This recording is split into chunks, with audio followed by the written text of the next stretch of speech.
The following program is a collection of stooges talking about happenings in the sports world. It is meant to be comedic informative. The opinions expressed on this show do not necessarily reflect the beliefs of their peers, their boss, or ESPN. There may be some cuss words because that's how humans in the real world talk. If you are young, please seek permission before watching any further. Hey. What? Let's go! This show stinks, and the fact that you listen, we are very, very thankful for. McAfee on the line with a gorgeous assist. The all-time leading tackler for the Green Bay Packers. You pig! Stop! Damn it! Be a friend, tell a friend something nice could change their life.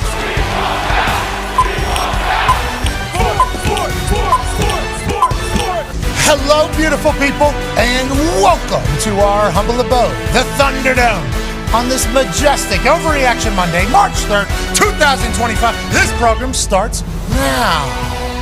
Sports! Are magical, and we're lucky that we get to talk about them every single day right here on ESPN, ESPN Plus, Disney Plus, YouTube, and TikTok Live. The second hour of today's show will not be on ESPN. We'll be bumped to ESPN2 for spring training baseball, which ESPN is lucky to have. Let's go to the Talks Table at Boss Connor at Ty Schmidt. Did we know that spring training baseball is happening right now? I certainly did, but I did not think we would be getting bumped to the deuce for spring training baseball. Although Red Sox Orioles, it's a big tilt. That's It's huge. a big tilt. It's a massive tilt. There's a chance. I don't know who's going to play. Usually, a lot of these spring training games, you're getting about 10 to 15 guys who will not be on the big club in the summer. You know, these guys are kind of just getting their juice out there. Shout out to baseball, though. Shout out to Baseball's baseball. back. Shout out to sports. Makes me hate it Shout out to more. sports. Found that out about 5 minutes before we went live, and I was like, hey, it's all good. We're excited the sports are happening because the football season is done, but the football drama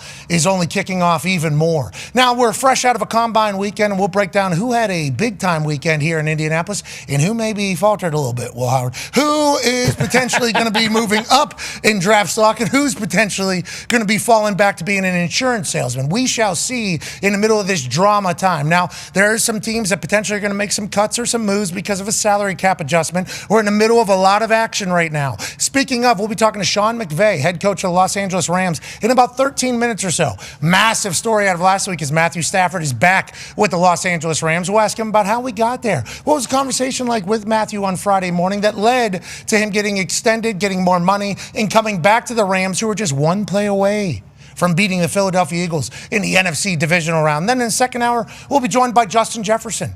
He's launching something that's incredibly cool called Flight School, where it'll be an invitation to high school wide receivers to come do one-on-one workouts and basically like an Elite 11 Manning Passing Academy type thing for wide receivers. We do not know all the ins and outs of it, but he is obviously best wide receiver in the league. But if he was to team up with his other LSU guys, just LSU guys, you're talking about Jamar Chase, Malik Neighbors, let alone if Odell Beckham Jr. was to come back. Everything else, Mason Taylor, Jason Taylor's son, who ran the perfect gauntlet at one point straight down the line with it. If it's just an LSU thing or if it's just a Justin Jefferson thing, this is great for the future of football. We'll also talk to him about the situation currently happening in Minnesota. Who's going to be their quarterback? Speaking of quarterbacks, a lot has happened over the weekend. We'll chit-chat about it all. Now, at Boston Connor, sitting there next to Ty Schmidt, Combine weekend is a glorious one. What's your big takeaway from Indianapolis? My big takeaway is probably that, the more we shit on these guys, the less they're going to do it. We talk about how bad we want everyone to go throw, everyone to go compete. Basically, it was a big time. Oh, Will Howard's the guy this weekend, it felt like. People just sarcastically burying him. Hey, if we do this, we're going to continue to get a combine that's just watered down that no one does. And then when it gets to pro days, what are we going to say? Well, this was just a routine. They do this every single day. You can't really, prove anything at a pro day anyways. Who cares? I think everyone just needs to take a deep breath. You retweeted a post about Sean Payton talking about Bo Nix, and that kind of, I don't remember that from last year, but that was a really cool little insight about, Sean Payton basically saying this about Bo Nix from his combine day last year. I believe he was talking to Peter Schrager. Did you know then that Bo Nix was the guy? We didn't at that time. I would say that decision probably was finalized, or we felt real strong wasn't just we had a pro day on Friday, and then Saturday we had a private workout. And I think that Saturday after this private workout, we felt like that was our target. At this point in time, we didn't. And he really didn't throw well. Is that right? Yeah. You remember? Meaning, well, here are a couple things I can recall. So for years in our league, the footballs were never broken in. They'd come right out of the box. And that's a challenge for a college quarterback. I mean, they're slippery. They're not broken in. And then you get in here, the temperature maybe is a little cooler than you think. It's air conditioned. And so learning all of those things, getting adjusted to that. Dahn Yee's obviously an agent that I've worked with throughout my career, and he had this young quarterback, Tom Brady, and he asked me, can you call Tom and just tell him what to expect at the combine? And this was like a favor. Yeah. And there was the prep that they have now is so much different than just 20 years ago. And the understanding of what's to be expected, how to handle the interviews, how to handle the medical part of it, how to handle these drills. I've seen players that have bad ball skills that are outstanding through the gauntlet, and they've just worked on it so much. So, again, it comes back to the medical information. That's most important, and then the interview. All right. Congrats. Another playoff season, and we'll see what happens next year. Appreciate you coming down here on the field. It's nice to be down here and see some live action, right? Absolutely. You could, the suites are fine, but back in the old Hoosier Dome, this is where like you went out the exit and it was inflated, so you had static. your hair was kind of static cling and everything. That was a good setup. That's it. All right, Sean Payton. Great breakdown of the combine as a whole, but I think what you're saying is nothing that we know now is necessarily what's going to be the case whenever it comes draft time. A lot of meetings, a lot of still road to the draft is what you're referring to, Con, man. Yeah, exactly. Plenty still to be proven, and there's nothing better than a Pete Schrager laugh at the combine. Love Schrager. It was good to see Schrager. Yeah, great to see Schrager. He is he? Man. Pete Schrager. Did you see him? Oh yeah, there's he a looks chance. He looks great. He does. Yeah, he does and great. he's over in LA a little bit more now, so I think there's always a chance, but he's still bringing it as always. He is, but Sean Payton talking about how Bo Nix wasn't even really their guy, and then obviously they have meetings and they get rolling. He becomes that. That's a big piece whenever we're judging these guys fresh out of the combine. And yes, I'm talking about Will Howard. Okay, I'm at Elimination Chamber. What an event! What an event! What an event! We will certainly talk about it. Why, John? Why, John? Why? Because John's looking to become the all-time leader in world championships in the history of the WWE. You know, and the final boss always has a plan. I don't want to dive into it too much right now. We will certainly talk about it at some point.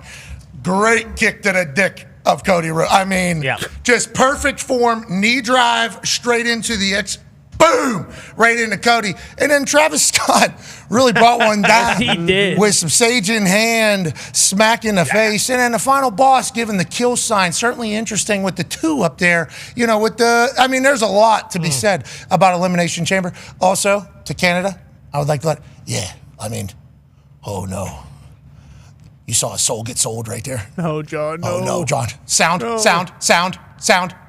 sound. Okay, listen, the pop of that place whenever he kicks him square in the balls is absurd. Because I think a lot of people, maybe missed the face that John Cena gave to The Rock because it was on a Jumbotron over here. So not everybody in the Rogers Center kind of knew what was taking place. Everybody at home kind of maybe knew a little bit more. In the place, I think some people saw it. You see a guy in the back, he sees the video because there's a Jumbotron. And you see him go, no. And then whenever John kicks him, I think it was a massive surprise at the moment in the arena, obviously. Massive surprise to the world. And something that none of us could have ever expected with John Cena. John Cena has made a living on hustle, loyalty, and respect. That's right. He has given out the most Make-A-Wishes in the history of Make-A-Wish. Now everybody's saying this guy's breaking wishes. He's Break-A-Wish. And he kicks Cody Rhodes, the American Nightmare, after he tells The Rock to go fuck himself right in the balls and solidifies himself as a bad guy going into WrestleMania after winning the Elimination Chamber, which he said he was going to do at the Royal Rumble, and he even said it was best for business, which all these clues were there that this was going to happen, and we're just sitting along for the ride. I had no clue what was going to happen, obviously. They would never tell me anything. I'm the lowest member of the totem pole. I don't think anybody really had a clue what was about to happen, and nobody could have expected, which is why it was such a magical ending to Elimination Chamber. Now, Cody Rhodes got punched in the face with his own Rolex. Bang! That's tough. That's tough for that to happen. 40,000 right to the face from John Cena. And how long has John Cena been waiting to do this? Oh, man. Let out a little bit of aggression, because there was a time where Cena's a super good guy. He comes out and they go, let's go Cena. And then the other half of the place would go, Cena sucks. He's like, I'm here every night. I literally commit my entire life to this thing. 20 years I show up, taking bumps, beating up my body, saying no to everything else. And some of the WWE universe would boo him and say that he sucked. Now he gets a chance to kind of take out all that anger and frustration. And we watched it. He bonked Cody in the head multiple times with a title that he's going to try to win for the 17th time at WrestleMania. The final boss couldn't have been more confident. And Travis Scott just living a dream over there. Travis Scott's like, welcome to the crew, to John Cena. What a moment. I was lucky to be there. Now, Canada. Listen, there's been some things said to me from Canadians that I guess I respect, because of the passion that you have for your country, which I hope you understand that I was showing the same for mine. You booed my country. Now, I heard from a lot of Canadians during the national anthem, obviously, the Rogers Center, overwhelming boo. I mean, very loud boo. First reaction whenever a national anthem starts up there was for some of these Canadians just to start booing, and I'm like, what? Okay. My entire life, my first reaction when somebody boos the national anthem is, fuck you. Yeah. That is mine. I'm very thankful that I am from Pittsburgh, Pennsylvania, in the United States of America. I'm very proud that I am from the United States of America. And is everything perfect? Absolutely not. But my dad went from being a truck driver to a millionaire because he taught his son a work ethic and that anything is possible on this land here in the United States. Now, I know that we're not the only country that has that happen, but in my life, that is the case. I've also moved out here to Indiana and got a chance to meet a lot of military members. I've been to a lot of bases. I know Gold Star families. I know people that have been affected for fighting for our country that really see the national anthem as like hey, this is our shit. So anytime I've ever heard somebody boo our national anthem, my natural reaction is, let's fight. That is literally my natural reaction. Now, a lot of Canadians have told me, why don't you do a little investigating on why we're booing? Okay, did you hear what your president said? Okay, listen, I understand there's political differences at the current moment between us and Canada. But I feel like anytime I think of Canada, I don't think of what Justin Trudeau does. I don't think immediately of Justin Trudeau's decisions. I don't think immediately of what Canada is doing in the political sphere. I think of the people of Canada. I think of Gumpy. I think of Poutine. I think of the magical times that I had up in Niagara Falls as a teenager at the Wild Mushroom, the old casino, the new casino. Let's not even talk about the adult ballets that maybe introduced me to a lot of things in life. I think about loonies and toonies and good times and Mounties allowing teenagers puke in their streets because maybe we're a little bit overserved. That's what I think of when I think of Canada. I don't think of Justin Trudeau. Okay, so I understand now from the Canadians that they have a lot more passion for their country than I could have ever imagined. A lot of terrible things have been said about me, and I understand it. You boo my country. I called your country terrible. Let's shake hands, okay? You said you didn't boo every member of the United States or every citizen of the United States of America. Well, I didn't say the Canadians are terrible. I said your country was. So you booed us. I said you're terrible. Let's shake hands. Let's move along. There you go. That's what I would like to say. And I still love Canadians, okay? We got one in the building. Literally, hired right off of a ship painting job in the Northwest Canada, brought him in. His diction, his accent, the words he says, the way he says things, I think exemplifies what Canadians are as a whole. His attitude, his peace, everything like that. So I love Canadians, but my first reaction whenever you boo our country is, okay, let's fight. And I'm sorry. So let's go shake their hands. Canada. Boom. I hope it gets settled. Now, I will do a lot more research into the political preferences of every country that is in part of a sporting event where there's going to be a national anthem, because if that's what we're booing people for, or booing anthems for, I didn't know that was the precedent going forward, but okay, we all understand that now. With that being said, what an event in the Rogers Center. Oh, man. What an event. What a night. Both Elimination Chambers, Jade doing her thing. I mean, it was a magical night up there, and it ended with that. Staring us down. Now, Travis Scott is right over the shoulder there, which a lot of people were wondering about, but I thought he looked hilarious in there, burning that stage in the entirety. Cool. But it was a magical night up there, and I was lucky to be there, lucky to be a part of it. I love any time I get a chance to work for the WWE. With that being said, I look down at my phone, and I get a text in the group text while I'm in the middle of this, and it's from Bailey McComas, and it's a clip from the NFL saying, Will Howard's having a day. So I look down, I'm so pumped. I'm like, let's go, Will. Let's go, Will. Retweet that thing, send that thing out. I'm like, and I watched the first couple highlights. I'm like, that's a good ball. Oh, yeah. That's good timing. That's great timing. This is what the NFL posted. That's a good ball, leading the guy. Now, granted, a little bit of an overthrow, but if that guy's a little bit faster, maybe not an overthrow, maybe if he runs a different route, not an overthrow, drops in the bucket right there. How could you ask for anything better? Ball's coming out of his hand pretty well. How much strength does he have? Well, he throws a deep ball to a guy that's on a line. I'm like watching these clips. I'm like, holy shit. Will Howard had a damn day. Turns out they really cherry-picked these.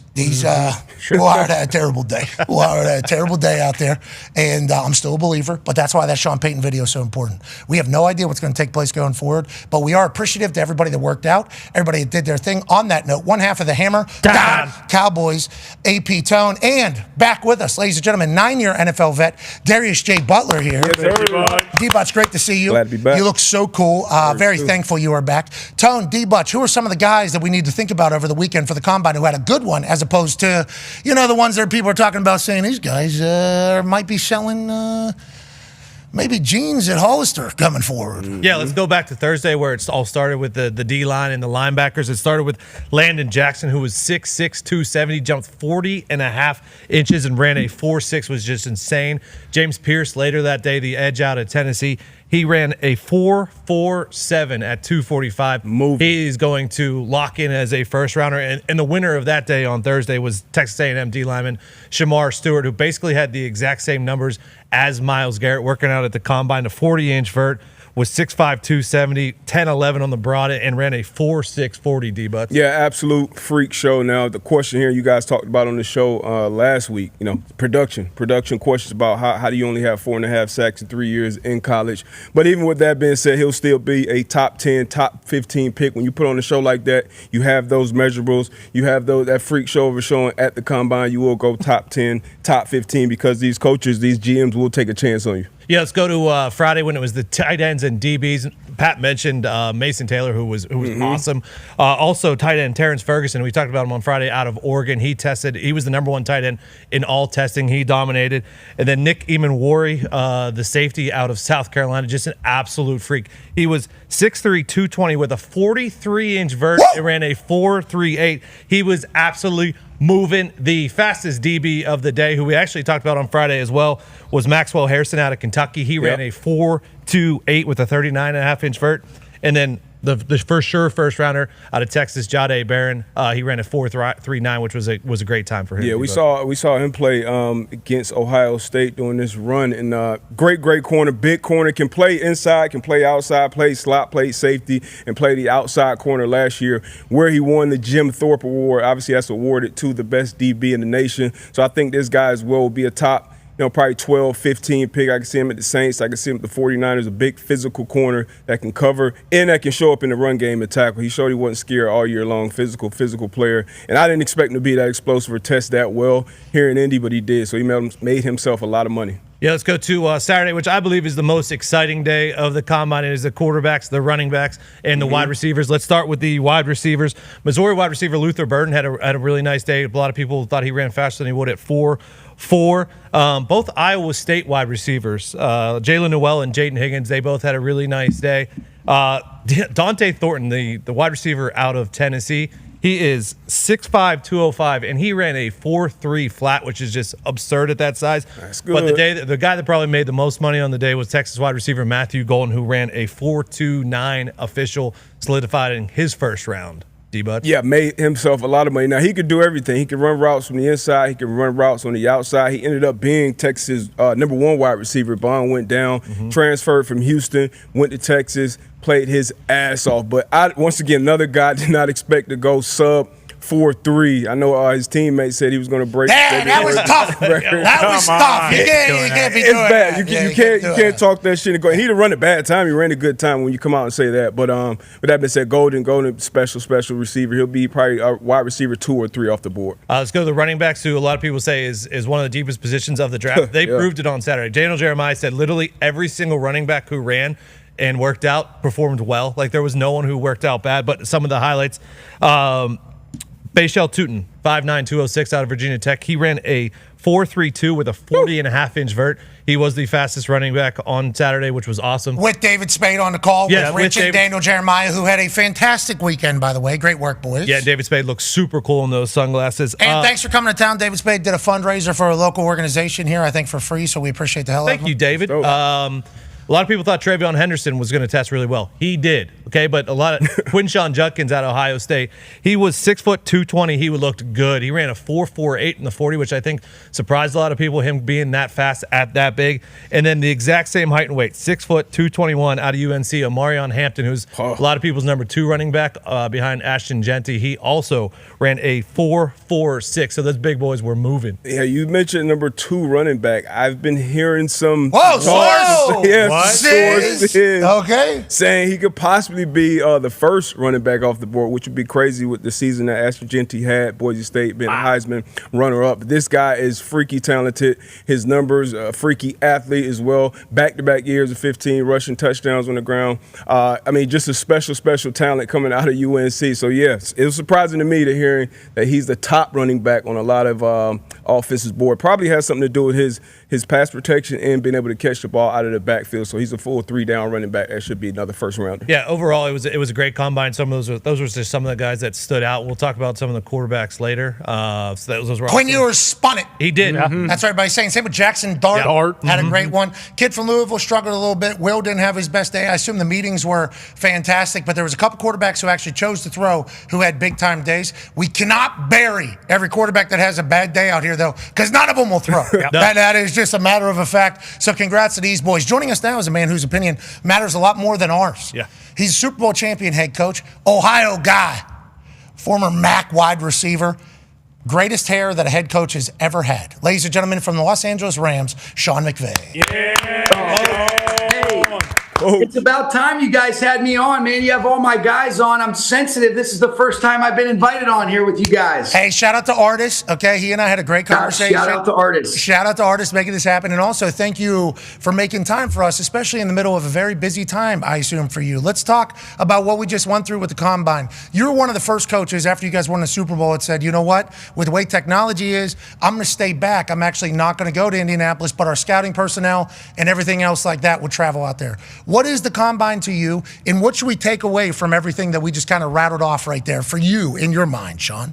Yeah, no, it's all a valuable part of the evaluation, but I think, the trust that we have in our scouting staff to be able to vet these guys, to be able to use this as a piece for our evaluation, we're a little bit behind the curve with coaches. So the most important thing is let's evaluate the tape. Let's find out how these guys are wired from a mental perspective. And so we can just get more done staying back. And it's a product of the trust that we have in our group to be able to continue to vet, continue to learn about them. And so it's a valuable piece, but the tape is the most important evaluation for us. When you get a chance to chat with these guys, what's the number? Obviously, tape has to match and be good to qualify them to be somebody that could be a Los Angeles Ram. But when you talk to them, what is the type of player that you're looking for to be a part of your culture? Yeah, as you would say, we're looking for dogs. I mean, we want guys that are wired the right way. I think the biggest thing is, hey, how do you measure some of these intangibles by learning about them from their background, by seeing, all right, hey, when you've had adversity, how did you respond from it? What does that really look like? Are you wired the right way to be resilient, to have tangible examples of being able to bounce back, use setbacks as setup for comebacks? And I think you've seen that reflected the last couple of years with some of these guys that we've drafted. You look at Jared Verse and Braden Fisk, they epitomize exactly what we're looking for. Kobe Turner, Byron Young, Puka Nacua, these are the kind of guys that are our kinds of guys that are mentally and physically tough, and they love to compete, and they're not afraid to continue to just swing even if shit's not going our way. Yeah, I love to hear that. I think that's a necessity in football. I think you got to be tough both physically and mentally. You rattled off a bunch of guys that we're massive fans of in such a quick amount of time in the NFL. With the way you guys built this roster, and we'll talk about Matthew Stafford here in a few moments, but with the way you guys did make that big play to bring in Matthew and kind of go all in, the Aaron Donald era, you guys win a Super Bowl. On the other side of that, you have to hit on young talent. Les Snead has to be able to get in young guys that are cheaper, even though they're making a lot of money and they're professional football players. But whenever you talk about a salary cap, you have to be able to hit on those young guys. Why do you think Les has been so good in doing that? And also, how good does it feel that you guys are one play away? Now, granted, Jalen Carter just said you guys aren't doing anything. And we'll talk about that at the end of the end of the divisional round with the Eagles. That way you guys I mean, Puka makes that catch. Holy shit. The Rams just gave up that touchdown from Saquon where he's punching his head in the snow, and they're still almost coming back and winning this. And I know almost sucks and everything like that. But with how young your team was, almost in a transition era to have that much success, how good does it feel to be where you are right now? And then obviously getting Matthew back, how great of a move is that in your mind so you can sleep at night? Oh, it's huge. I mean, that was always the end goal in mind, Pat. I think when you talk about what you were asking about with Les, going into year 9 now together, I think there's a real rapport that we have in terms of what are the kind of guys we're looking for, being able to identify, having flexibility in regards to what does that roster build look like. You talk about after the Super Bowl, I think in a lot of instances, we were kind of forced just based on the parameters, like, hey, these guys got to play. And it taught us as coaches, hey, let's be patient. Let's challenge these guys. But I think you start to see things in guys that maybe they didn't even see in themselves. And then that confidence can compound with good experiences.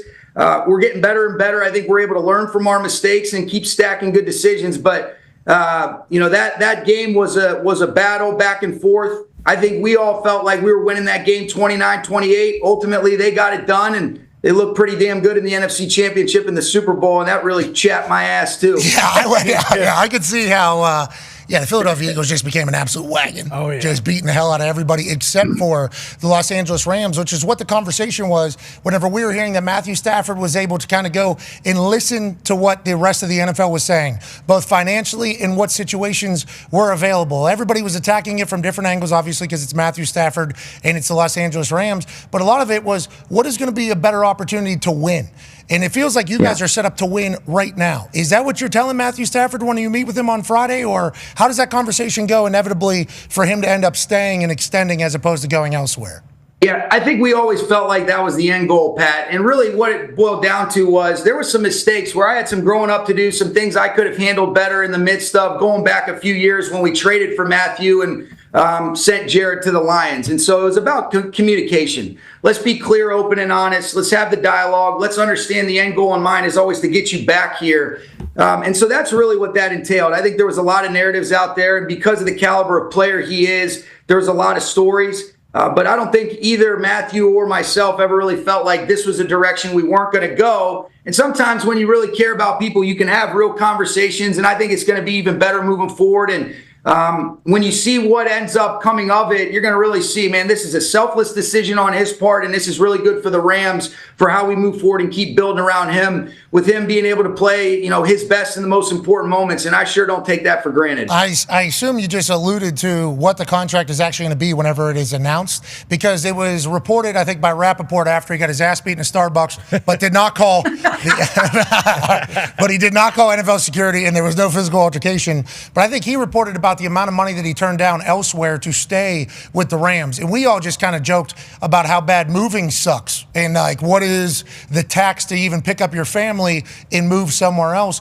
But also, if he sets up his contract right, he can continue to build with this Rams team. I think that's what you were alluding to there. Am I taking that out of pocket or no? Yeah, no, you're exactly right, Pat. And that's the thing. I think you want guys to feel great about where we're going and choose and do these 4 years of equity that we built up means something. And that was demonstrated by the actions. I always tell our guys, I see better than I hear. And I saw him and his family make a choice to stay with us. And that sure means a lot to me. And we're a lot better football team because of it. That's a great line. Hey, I'll see what the fuck you do more than I hear what you say you're going to do. I love everything. I knew you'd like that. Yeah, that's a good bar right there. I assume you got a lot of them, a lot of success very quickly. You got to have a great brain. On that note, D-Bud has a question for you, Coach. Yes, sir. So we talked about, you've been an Ohio guy. I know you played your high school football down in Georgia, where a lot of people know the story. You beat out Calvin Johnson to be the player of the year in Georgia. Then you go on. You go on to be a coach. That's absurd. And that is crazy. You're the top player in Georgia, beating out Calvin Johnson. Unguardable, this little white guy. I mean, dual threat quarterback. He was the first of the exciting whites. But with that being said, when did you know you were going to be coaching possibly in the future? What coaches had the biggest impact on your career coming up?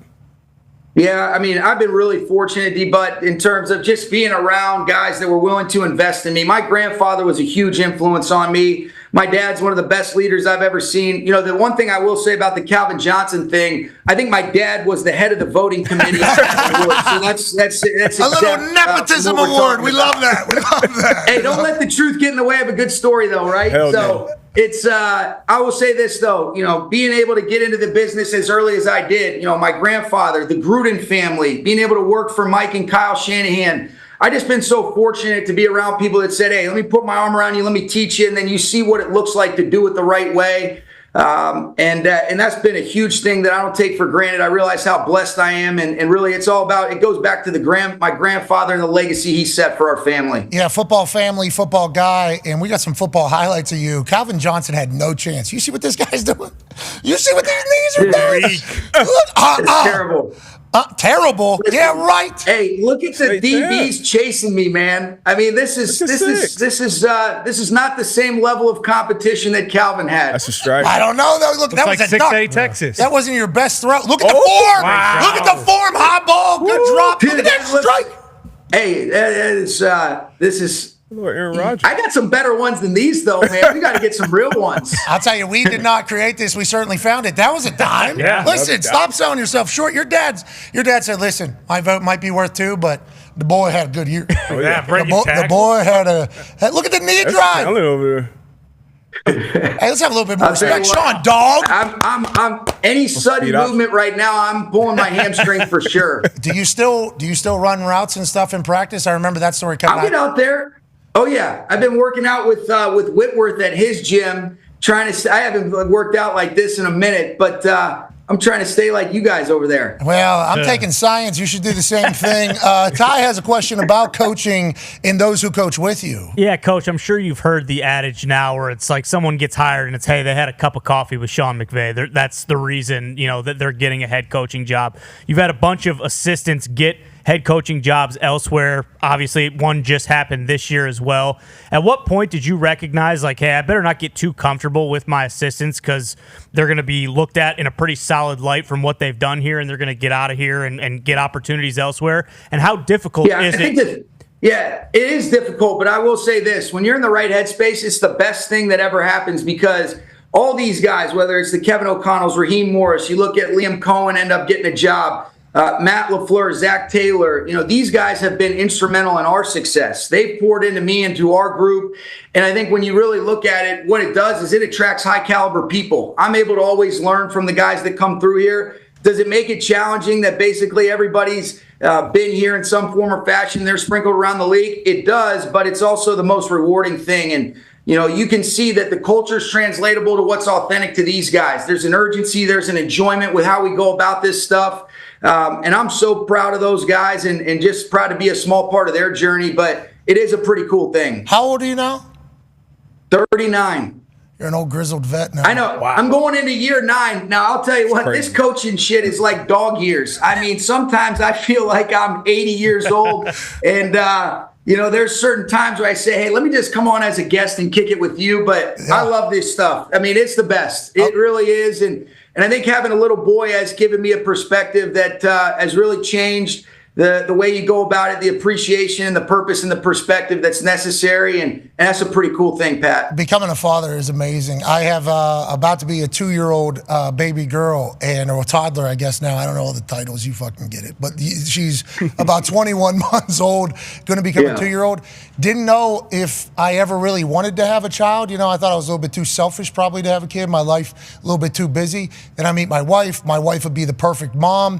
We decide to go about it. We have this baby girl. She's the greatest. I assume you feel the exact same. It is. I don't know how I would have. Listening to you say it. No, you're right. It gives you real purpose. I mean, I'm embarrassed to say because you're so involved in your career, you're a little bit more selfish and it's about you. And man, it gives you a perspective. And I'll tell you what, it makes me love my wife that much more watching with the way that she is with him. And, it's a reason to say, hey, what does it look like how you treat a woman, for him to see as a young man growing up and, it's the best. He doesn't care when I come home, if I've had some shitty play calls or not. He just sees Dad and he's smiling. And I said, you know what? It's going to be all right, isn't it? Do you ever have any of those shitty play? It feels like you always, you're 9 years. Yeah. Okay, so you're 9 years into this, 39. Obviously, we all remember the Super Bowl against the Patriots, and that's talked about Sean is beatable. But all these guys that get hired are because they think that they're going to be able to bring your offense over or your ability to move the rock over, and we're in an offensive-heavy league. Now, I will say you changed the entire league by far. quickly, not only with the influence, but the offense and what everybody is doing. But is there a time where you think like you're getting beat by people, you're getting outsmarted by people? And how much is the game changing currently to a more power football as opposed to more wide open football? Shoot, I mean, it's amazing when you look at when we got here in 17 to what it is now, and you just talk about the influence of the run game, the defense really making an emphasis on putting a roof over the coverage and trying to be able to stop some of these ways that you can get over the top vertically. And then you look at the evolution of offenses and the shift of personnels and how you run it and what does it look like. Now, it all goes in circles, but I think the best adjust and adapt. Like one of the biggest things I'd say, obviously it stings to lose to Philly, but I got a ton of respect for Vic Fangio.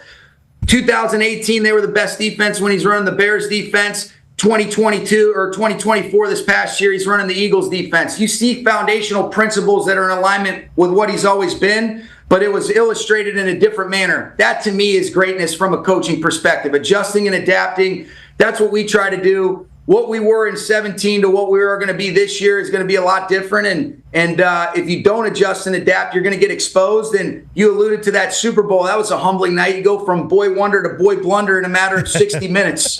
There's another bar there. I assume you've used that before, boy wonder to boy blunder. It was great to see you on that big stage. And we did wonder, I think, like, is he ever going to get back, or is now the blueprint out on how you stop Sean McVay? Is the blueprint out? And instead, what do? You get back, win another Super Bowl, continue to evolve, continue to build. That's awesome. You talked about Vic Fangio. They said his career was over whenever he was down in Miami. That Philadelphia Eagles defense is going to look different next year. They have officially released Darius Slay from the Philadelphia Eagles, which will save them $4.3 million against the cap. Okay, so that's the first cut here as we're in the salary cap gymnastics season here. This happened while we were talking to Sean. Not going to put Sean on the spot here to make him make a decision on whether or not Darius Slay would be a good member of the Rams or your thoughts of him as a player, but that just happened. Feel like people should know. Let's move along. Connor has a question for you, Coach. Yeah, Coach, I'm a Patriots fan, so thank you for laying that egg. I was at that game. It was awesome. It was a great win. Thanks, Connor. I appreciate it. hey, no problem. You got one after, so who cares? But when it comes to working with Les Snead, how does that relationship go? I mean, it's a bad example, but when a player does get released or someone's available for trade, is that something where you'll text him and let him know? And then when it comes to the draft, you went from kind of fuck them picks with Les Snead to now it seems like every year you guys are getting an all-pro, Verse, Puka, kind of the list goes on. But how's that relationship work? And then who picks the really cool house that you guys go to for the draft? Because every year that thing is awesome. Yeah, no, it's definitely cool. I would say that's Kevin Demoff and Tony Pastores deciding on where we end up spending those drafts. But it's been great. I think the best thing I can say about it, Connor, is you just look at the adaptability. And we've always seen the game through the same lens. I remember when I was interviewing for the job, we had an immediate rapport. He works at it. He's not afraid to talk about his evaluations. He's not afraid to acknowledge his mistakes, to own in terms of what does it look like to build a team, not just collect talent. And I think you've seen that, over the years, evolve and adapt. We were kind of forced to do that, like I was talking about earlier after the 21 season. But it's been great. He's a stud. I really appreciate the way he works at it. And I think we both have such a strong relationship that there's comfort in some of those conflict conversations, but we always come to a compromise. And then whenever we make decisions, it's us collectively moving forward. And I'm grateful for him. There's nobody else I'd rather be leading alongside. What'd you say, 9 years together? Yeah, this is year 9. That's awesome. Crazy. The Rams draft house, isn't that one of the things you guys are hanging out in? I think we're going to do something cool with the fire department this year, which will even be cooler, just based on everything that's going on. So I don't know if I let the cat out of the bag, but hey, screw it. Hey, I appreciate that you guys are doing it. It feels like everybody from LA is stepping up for the community, which is a beautiful thing to watch. Let's talk about that. As that's all taking place, it's happening like tail end of the season there. What is the mindset of how do you reach out to the families that are affected? Like, how has the Rams kind of handled all the fires and the devastation? I mean, just absolute devastation. You don't even feel like it's real life, Pat. And in a lot of instances, where it started was far enough in proximity that it didn't really affect too many people. But then once they start trickling over, and I can remember we're having basically our Wednesday practice leading into the Vikings playoff game, and you see this smoke in the distance, and this is an area where a lot of players and coaches live, and you're thinking, wow, now this feels really real. And it felt real, but when it's physically in proximity and now people are having to evacuate their homes, Man, that's just way bigger than football. And I can't say enough about really our organization with the Cronkies.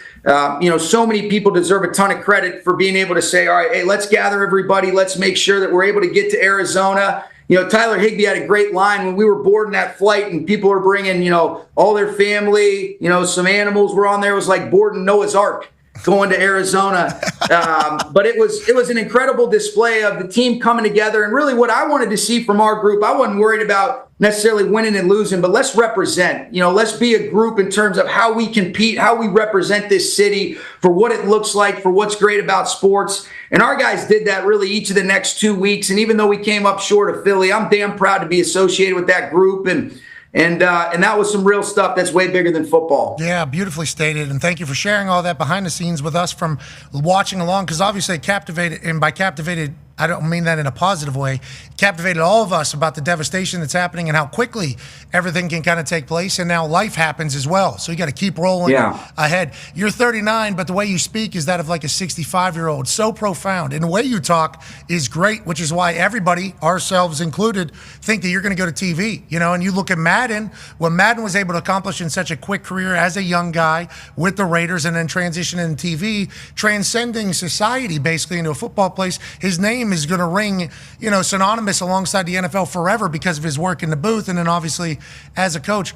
How much do you hear the noise? And whenever you get on TV or get in one of these interviews, immediately afterwards you go, guys, fucking killed that. And then just keep it rolling. Like what is your mindset towards it all? Because you would be great for the game, brother. You would be great for the game on a microphone. I appreciate that. That means a lot, because I'm fans of you guys. I was kidding, I wasn't really kidding. I'm glad to come on here and finally start this up. Hopefully we can make this a little bit more normal now. Amen. But amen. Yeah. I love coaching. The one thing I will say is what I don't take for granted, even when we were talking about having our children, the influence and the impact that you can make where you're really being transformational instead of just transactional. And that's what I love about coaching. Is there interest in that stuff? Of course, but I think we got some more stuff that we want to accomplish. I love the group that I'm doing it with. And if that is an opportunity down the line that represents itself or presents itself, then I'll be humbled by it, but I'm pretty damn happy doing what I'm doing and love what I'm doing. Yeah, that's pretty evident. I mean, I think there were rumors of like 25, 30 mil from Amazon for one game a week on Thursday night. That was alleged. That was alleged, obviously. Yeah, if it was that kind of number, then maybe we have to second guess that. But that's call me back, Amazon, if that's where we were. I'll publicly negotiate for you anytime. But I think that number is only going up and up with the way football is. And you talk about, you've been able to do some good things. You want to continue to build on that. We have a graphic of everything you've accomplished. Dude, to say you've done great, remarkable is the word. Yeah. We have a Rams fan who happens to be the graphic designer who pieced this together, Dirty in the back. And he's like, that's cool. After piecing it together, it's like a lot more respect needs to be given to what has happened in such a quick time, especially in the NFC West. That's not a easy division at all. Congrats on everything thus far, Coach. Oh, yeah, Congrats on everything. No, hey, appreciate you guys finally having me on. No, we're not done yet. We're not done yet. We're not done yet. Okay. Unless you want to leave. All right. You want to leave? No. Hey, I'm ready to roll. That's why we love you. Yeah. That's why, that's why everybody loves you. Quick on his feet. Now, we just wanted to point out all your accolades there and show it to you so hey, a lot has been done here. If a microphone does present itself, maybe we go ahead Hall of Fame in both of them. But with the team that you have, there are some decisions that have to be made every single year that aren't easy, I would assume. Tone has a question for you. Yeah, Coach, nothing's final yet, but a guy that you did all those things with, Cooper Kupp, I know is potentially going to be traded. He's been with you for all of those years. How hard was that decision, and how do you feel about Cooper Kupp as a human in general? Yeah, I think the first thing you acknowledge is the impact this guy's had on my life. Most importantly, as a human, I'm a better person for having been around Cooper Kupp. Obviously, his production, he's such a baller. He did so many great things for us over the course of his career, and we've been through a lot together. And I think one of the things I've always appreciated about Cooper, he was one of those few people that I know he loved me enough to be able to tell me what I needed to hear, not what I wanted to hear, and really challenged me. And I'm better for having been around him. His legacy is cemented as a Ram. It was arguably as hard a decision as we've had to come to since I've been the head coach here. And so You don't take it lightly. He was such a stud in terms of the dialogue and being able to have some of those real conversations, and he's going to do a great job wherever his next stop is. But man, those things are very real, very challenging. But you always talk about, you separate the personal and the business. No, it's all intermixed. And you love them enough to be able to tell them, why, but you always preface it with, hey, I could be wrong here. I've been wrong before. And all we're trying to do is make the decisions that we think are in the best interest of the collective. But this guy is such a stud, and love him and appreciate him more than words can express. He was a great wide receiver for you guys. He won the Triple Crown and also the Yak, I believe. So it was the top 4 stats at one historic year and historic run. The 9 to Dime podcast, obviously he and Stafford grew very close. Hell of a run as a Ram. Excited to see where he goes next. Some team will be very lucky for him. And before we let you go, what does today look like? Are we watching film from the Combine, or are we watching film from other? What is the next couple of weeks? So really we're in the midst of trying to get a couple of our own guys signed, because next week represents the legal tampering period or whatever the hell they call it next Monday. But with our guys, we can get them done. And so we got a couple guys that we want to try to be able to get signed. We're studying draft guys, and then we're going to start to dive into scheme. We've got all of our coaches here. It was a light turnover year. We got 6 new coaches. So that was a light turnover. It's crazy. I mean, it's wild. This is the first year that since our very first season that we've made the playoffs that we didn't lose somebody directly from our staff that got a head job. Every other year we've made the playoffs other than our first year and this past year, we've lost somebody directly from our staff. Liam gets one from Tampa, but you're talking about directly from our staff with Zach Taylor, Brandon Staley, Kevin O'Connell, Raheem Morris, 4 years, that we made the playoffs. In between those first and last ones, pretty wild. Yeah, when we talk about what happened in Philadelphia, they've lost offense coordinator, defense coordinator, having to turn that over, trying to re-implement a culture, re-implement everything with a new voice in charge. Not easy. You've been able to handle it pretty well. You guys also lost somebody in the front office. Are you worried about Gladstone, little babyface, coming in and just sniping all of your guys? Gladstone's a stud, man. Don't sleep on Gladstone. He is... I'll tell you what, this guy's a smart, sharp, articulate dude. Love the way he sees the game. He's got a great delivery. I'm so much faster. He's got this nice, patient, calm delivery. I said, man, I just want to listen to you talk. He's a great teacher. I'm fired up for James Gladstone. Congratulations to James. Go help Liam get this thing right in Jacksonville. He looks like he's 12, though. That's the thing. That's the thing. He looks like he's like a gamer. He looks like he's a 12-year-old. But, hey, listen, you had the same thing whenever you became the head coach of the Rams, looking like a young lad. You'll love this, Pat. When I was the OC for Washington, when Jay Gruden was the head coach, I get hired as a 27-year-old, the OC for 3 years. I decided to shave my beard one day. And he's like, bro, you can't do that. You look like you're 10 years old. Nobody will take you serious. You got to grow that shit back immediately. Yeah, that makes sense. Gladstone might want to paint one on like he's Hulkster, whatever the case. That's right. We're excited to see it all work out. We appreciate you joining us, man. Hopefully this is the first of many. Yeah, hey, would love that. Appreciate you guys having me on. Big fan. Ladies and gentlemen, head coach of Los Angeles Rams. That was really cool. Sean McVay. Oh, Well, damn, he knows the program. Weapon, yeah. It's electric.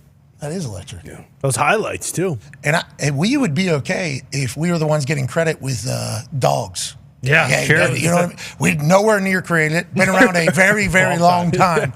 But as a person that got a front row seat to watch a lot of football, as a kicker and as a punter, both in college and the NFL, team's a lot better when you got a bunch of dogs versus whenever you don't have a lot of dogs. Yep. That's just my simple view of football breakdown.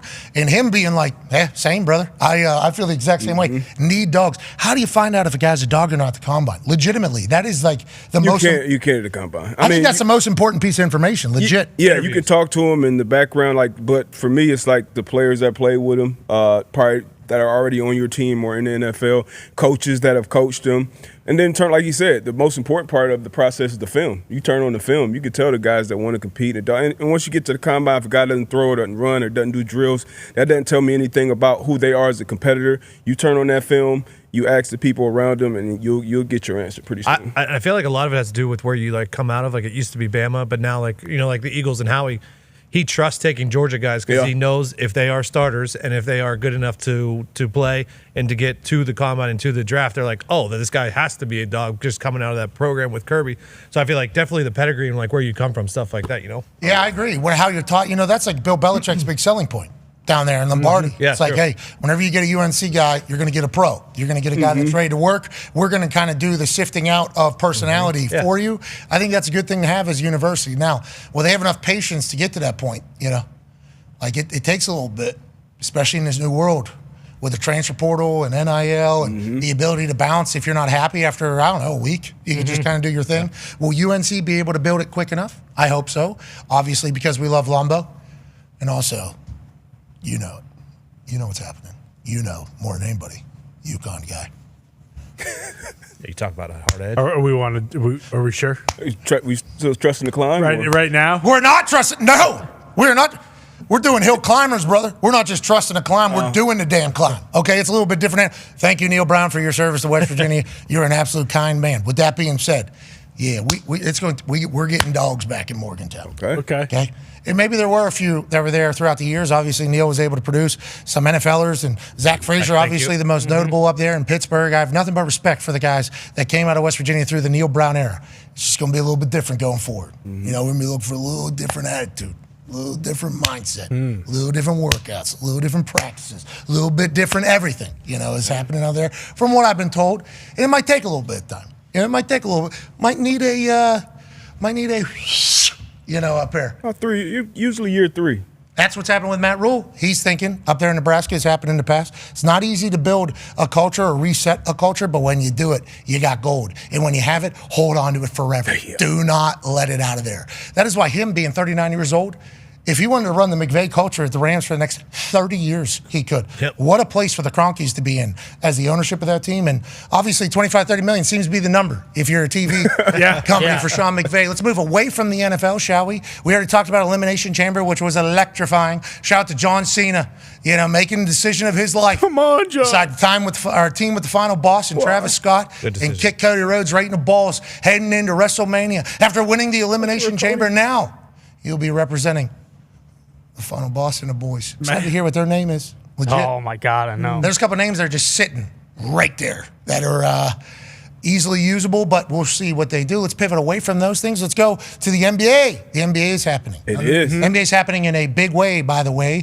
because a massive trade sent a superstar to LA, and that has kind of changed the setting for everywhere in the association. Con, what the hell's going on in the sport? Yeah, the Lakers are unbelievable now. Looking at it earlier today, January 13th, okay, rewind a little bit. The Lakers are the 7 seed. They are now the 2 seed. They are unbelievable. Luka, last night, I believe he had 29, 9, and 6. Everyone knows he has a little rivalry with the Clippers, I believe starting kind of during that little COVID bubble. So the Lakers are unbelievable now. LeBron actually, that was his 1,000th win. He has the 4th most wins of all time when it comes to the NBA. I believe he is 75 away from the record. Pretty incredible. They play the Pelicans on Tuesday. Zion and his sweet Naruto tattoo. That should be cool. But yes, they are the second seed. What's that? What do you mean? You don't understand Naruto. Yeah, dog. it's cool. And that's the problem. You run like this. Boom, you're running fast. He got faster because of it. Remember, they were going to storm Area 51. That's right. They were all going to run like this because of the, what's that called? The Windstream. Aerodynamic. Windstream, the aerodynamics of it all with the windstream. Yeah, so that's just right there. That's on me. I just thought it was pretty Yeah, because his, I'm not going to say it. Yeah, his stomach is actually doing this right now. Yeah, more powerful. He's in more shape. Boom. That's how Bill walks around the office. Whatever. Bill was sending that tweet into the group knowing that I had not seen any of the workouts. Dude, how cool is this? I might get one too. Well, maybe Bill should. Maybe he'll become an absolute hooper, an absolute dog, like Zion is whenever he plays. Yeah. Let's not get it twisted. That is why we are such big fans of his, because it's like he hears all the criticism. He does not care. And then he shows up, triple-double. No big deal. Are they going to let me on the court tonight? I don't know. That's on the Pelicans. But if they do, I'm going to go bananas. And in the postgame presser, I'm going to laugh. I'm going to have the time of my life. And if you get me in Dallas, keep an eye out because I'm going to be rolling. Yeah. Nonetheless, shout out to the NBA. And the Lakers seemingly go ahead and climb the chart. Yeah, this is the first time they have been ranked, 2 or higher in 4 years. So talk about relevance. Luka really has kind of come in, figured it out. Probably never going to talk about the Pelicans again because they are damn near the worst team in the league. Yeah, they're right. Them and Ryan Smith's boys. But that's the Western Conference. Going to the East, Tyrese Halliburton. Look around, boys. We have witness history. Halliburton's the first player ever to have 500 assists in a season without having 100 turnovers. He has 69 assists and 6 turnovers since the All-Star break. He did not make the All-Star. He did not make the All-Star. So he just chilled. Yep. He just got the chill, got the reset. He's come back on the other side. The Pacers have on fire. Yeah, they're rolling. They're the 5 seed right now, kind of holding off the Detroit Pistons, who also have been playing very good basketball for the first time this millennium. But it is great. The Pacers are playing very well. Halliburton's playing very well. Obviously, they didn't start the entire season great, but they have kind of turned it on here. This is the most important time. We talk about November football, December football. That's where we are right now when it comes to the NBA. March is kind of the time where if you're not playing your best ball, that is very bad news. Playoffs start towards the end of April, basically right after WrestleMania. So fantastic news for the Pacers. Halliburton got range, brother. Yeah, he's pulling up logo. He's doing logo shots right now. Yeah, he started this game here 4 for 4 from 3. I believe this was the 33-11 game he had right before he came on the program last week. So they are rolling. They are playing the Rockets on Tuesday. But when you're talking about the Eastern Conference, obviously you got to talk about the champs, Boston Celtics. Okay, didn't they just lose to the Cavs in Boston? They lost to the Cavs in Boston. And, it was a bummer. But Jason Tatum had 46 points, another fantastic showing. Jaylen Brown, he had 36 points. They were up 23-2, and then they play with their food. That's kind of what happens with the Celtics sometimes. Probably the best possible thing for the Celtics was to lose to the Cavaliers on Friday after showing Cavs fans are saying, of course, this is how we cover this game. We're number 1 in the Eastern Conference. And the way ESPN's covering the game is, it was good for the Celtics to lose the way they did, up 23-2. I saw that. I saw a lot of this. Yeah. I saw a lot of getting exactly. A lot of that. And that Missoula's got a lot to pull from, is what you're saying. Bingo. And there's a lot of motivation. But the Cavs are fantastic. Donovan Mitchell had 41 points. But today, we have to do it. Happy birthday, Jason Tatum. Happy birthday, Tatum. 27. He is the 3rd player ever with 13,000 points, 4,000 rebounds before turning 27. That's Will Chamberlain and LeBron James. If it wasn't for, God in the universe, every time he does something, for instance, going up 25-2 and saying, get the hell out of here, it does feel as though anytime he tries to do something like that, the universe and God says, you know what, you lose. Anytime you try to get a little moxie. Stop doing this corny, zany stuff, okay? Every time you do it, I'm going to punish you. And that's what has happened. But they are sitting at the 2 seed pretty comfortably. But yeah, the Cavaliers, they are unbelievable. It is a great story. Got to prove it in the playoffs. That's basically what the story was for the Celtics last year. Hey, got to win a championship before we talk about you like you're great, but the Cavs are fantastic as well. All right, NBA, I saw some people doing some interviews too. Yeah. Oh, yeah. Talking, chatting, letting us learn a little bit more. I think maybe they got guarded as everybody started killing them. Sure. I thought about this over the weekend as I was traveling back from Toronto to Detroit. Shout to Detroit to do customs. Hell yeah. Reload. Go. Toronto, hour traffic just sitting dead. Oh, yeah. I mean, not even moving. So it was great to be there. People driving. It was great to be there. But I was thinking about it. It's like, I feel like the NBA players, because of how much money they make, okay, which is a matter of fact, when everybody just starts killing them, they probably get a little guard and just say, fuck everybody. Yeah. I think what needs to happen is we need to learn more about you guys. That's what I think in the NBA. I think we need to learn more about, you guys need to be talking more, because we know Tyrese, we love him. The man. The more we learn about Tyrese, we love. And he talks about the other guys like, yeah, we got a good group. We got a good group. We never hear it. We never hear it until you retire. Like Teague. Imagine him telling those stories when he was in the league. Yeah. I mean, people would absolutely love it. He's fantastic. So come on, NBA. Come on. NHL happened this weekend, 90-some thousand people. It was awesome. In the Horseshoe watching Wings and Blue Jackets. Blue Jackets get a massive win, I do believe. Yes, they did. Peter the dog was there. I mean, sports are on fire. We'll talk about more on the other side on ESPN2. Be a friend, tell a friend something nice. It might change their life. We'll see you then. I'll tell you what, after last week, I have no idea what to expect. I will say, since Kirk Herbstreit is rolling around in a Bentley right now to a plane, Nick Saban will be the holder today for the field goal kicking contest. $80,000. Rob McElwainey's here, obviously absolute dog, owner of Wrexham, obviously his soccer team, and also It's Always Sunny in Philadelphia. I think you have 10 other investments. This guy might be a billionaire. I have no idea, but he is awesome and entertaining. Kyle, you're a junior here, correct? Yes, that's correct, Pat. Have you ever talked any trash about kickers before? Of course I have, Pat. Come on now. This was his sign that he brought today. This guy. Is there anything you'd like to say to him before your first hold on TV? Good luck, man. That's all I can tell you. I'm rooting for you. Did you ever hold before? Yeah, when I was in high school. That was a long time ago. Okay, you're going to do great. Rob, former soccer player, maybe sign him to Wrexham after he makes this kick or no? And look how confident he looks. I mean, I would be shaking. He seems very, very confident. I think he's going to make it. Go! Go! 80,000, Kyle! All you got to do is put it through the uprights. Nick Saban, the greatest of all time, on the call. Oh, no. Oh, no. Spiral. Throw a completion down the left side. Wow. I say give him another kick. Rob, he immediately blamed the holder. Okay.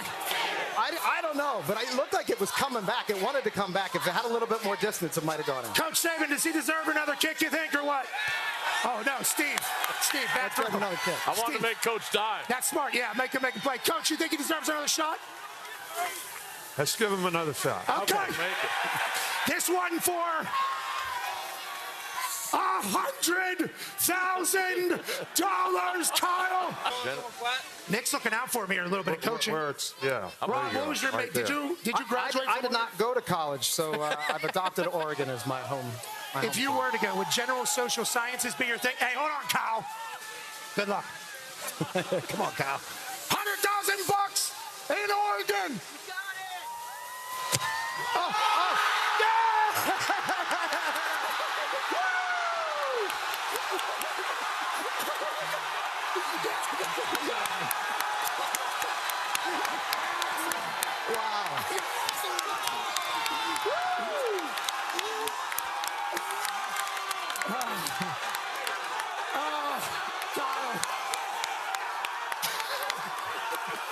what about hey, all right, Kyle, I feel like you hustled me a little bit. Yeah. Your second kick was so much better than your first. Shout out to Nick for the hold. How important is the holder? Hold is the most important.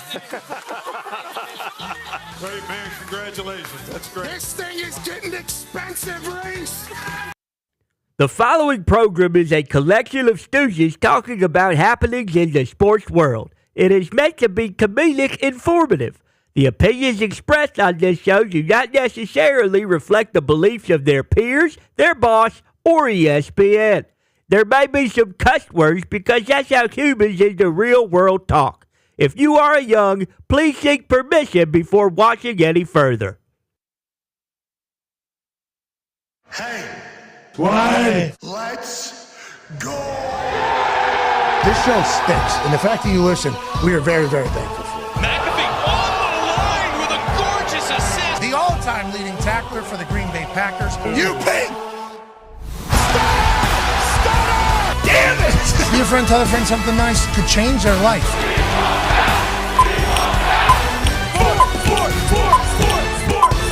Hello, beautiful people, and welcome back to our humble abode, the Thunderdome, on this magical Overreaction Monday, March 3rd, 2025. Hour 2 of the program starts right now. Sports are happening all around us. We're lucky to talk about it. We can't thank you enough for joining us here on this glorious Monday afternoon. Tonight's Monday Night Raw will be live from Buffalo, New York, live on Netflix with the fallout of the Elimination Chamber and everything else as we continue the road to WrestleMania. Can't wait to get up there. Obviously, talking sports today, not alone, but with a great group. The Talks Table's here at Boston Connor and at Ty Schmidt. Hey, go Hawks, bud. Go Hawks, baby. Hey, a couple Hawks, had a great weekend at the Combine. So, that's what we're trying to do is just, continually put more guys in the league because, I know that once they get in the league, they're going to perform. So, and I believe Caitlin and the Fever are playing like Brazil or something over there. Did you hear about this? No, I didn't. Okay. Ty, this is happening literally in your arena. I think it sold out in like 40 minutes. Yeah. One of the Fever's preseason games is going to be played, at Carver in Iowa City. Oh, it sold out in I didn't know they were 40 playing minutes. Brazil. I think it's Brazil national team or something like that. I think so, like that. From what I looked into. I'm not 100% sure, but I think that was the meme that I saw. Sold out in like 40 minutes or whatever the case is. That's good business. Caitlin just brings the money train to different cities. And Iowa's a good sports place. Oh, yeah. It is. It's out there in the middle of nowhere. Yeah. A lot of corn. Mm-hmm. But they got so much tradition and history in football. Is the football team going to be good? Yeah, I think so. Yep, Tony knows. That's one half of the hammer. Dahn. Cowboys AP Tone. You're saying yes. How come? Well, they finally have a quarterback. They got the quarterback from South Dakota State, I believe. If I'm not, South Dakota correct. State. Mark Granaski. So they finally have a quarterback. Whoa. I mean, they're losing a little bit to the Granaski. Yeah, he was the FCS Heisman. He No was the big deal. FCS Heisman. Yeah. Hey, a lot of these guys, they get this is what the NIL and transfer portal has really done. Bingo. Especially for quarterbacks. He's at South Dakota State. Go big, go blue, go Jags. Leafs, yeah. Or is it which? Oh, we just not get that. No, right. South Dakota State. He was the blue team. He was not at North Dakota. Okay, so he was go big, go blue, go Jack. Yep, correct. Jack. Yeah, getting an opportunity now to go to a larger conference, more spotlight, more game. This is a good thing from the transfer portal NIL. Not that South Dakota State doesn't deserve to have great players. I'm just saying this is going to become the thing in it, and hopefully Iowa does have an offense that plays football as opposed to rugby. That would be cool for all parties. Now, let's transfer away from college ball, which is awesome and was electrifying this past season, back to the NFL. 9-year NFL vet. He was a corner. He was a safety. He was a nickel at one point. He's the host of Everything DB. Ladies and gentlemen, Darius J. Butler's here. D-Butch, in the first hour, we had our first Massacre Week victim. Darius Slay has been cut by the Philadelphia Eagles. He was on with the Amon-Ra St. Brown brothers. Okay, the St. Brown's podcast, I believe is the name of it. Good podcast, by the way. It is. Great podcast. Good conversations. Doesn't feel forced. Love that the brothers do it. Great family, too. I've learned a lot about them from Amon-Ra's primetime games. Dad, professional bodybuilder, I do believe. This is what Darius Slay had to say to the St. Brown brothers. This is your last year with the Eagles. How many more years you got left in your deal? I got one more left, but you know what I'm saying? You know how that works. You know what I'm saying? One of them, Yeah, so whatever they want to do, you know, I might re-sign back, hopefully. You know, if I ain't, then we'll see what we're doing, because I do want to play one more year for sure, though. One more year? Okay. Yeah, one more year for sure. You like Detroit, you said, huh? Oh, I love Detroit. I got nothing but love. That's my second home. You know what I'm saying? That's my second home. I do a lot for the city still, and to this day. A lot of guys that's from Detroit that's in the league was all kind of like hanging with me when they was little high school kids. That's what's the crazy part. A couple of my teammates, Monte Maddox, he trained with me when he was in high school. Sauce Gardner, boy you don't like Jordan Will Lewis. Donovan Peoples-Jones, he was with me. Okay, yeah. So a lot of the guys, man, that I was in Detroit with, I was coming up. I used to have like little, hey, just meet me at this field. A lot of guys show up, and a lot of them guys are dumb, and they was come out there and work out with me. So I got a lot of love. Then I went to all the high school games, all the high school basketball games. You know, I seen what's the little kid name? That's at Cleveland. That boy can hoop. I don't know how he not playing. What position? Monty Bay. Oh yeah. I used to watch him in high school go crazy. Like I was go about, man, I ain't never seen them kids sell out of the gym like he LeBron. Boy, I swear to God, he was selling out the whole college stadium. They'd be sold out. Just to see him. Yeah, he was nice though. So I did a lot for the city. So. And that's why I got a lot of. Okay, so it sounds like, shout out to the St. Brown podcast for getting that. Sounds like Darius Slay has a lot of love for Detroit. Now, obviously, Amon-Ra is one of the staples and pillars of the Lions. Darius Slay started his career with the Lions, got kicked out of town for a bag of balls, right? 100%. Matt Patricia, friend of the program, said, get this guy the hell out of here. He goes to Philly, obviously has the success that he has. D-Butch, when it comes to Darius Slay, how do he play this year? Obviously, he's a Super Bowl champion. And would Detroit be a good fit for him? Obviously, with Kelvin Shepard now, new DC up there. When Slay was healthy, he was playing very, very good football. He's put together a great career, probably a Hall of Fame career in a lot of people's opinions. Had that big interception, I believe, against the Packers late in the season, in the playoffs. But the things that he was saying about being in Detroit, like I remember, I've been following him for a while. I remember he was pull up to different high school games, and that's dope to kind of see your legacy still there. So that would be a great place for him to go back and finish his story. But the Detroit Lions, they invested a lot of resources into DBs the last couple of years of Carlton Davis.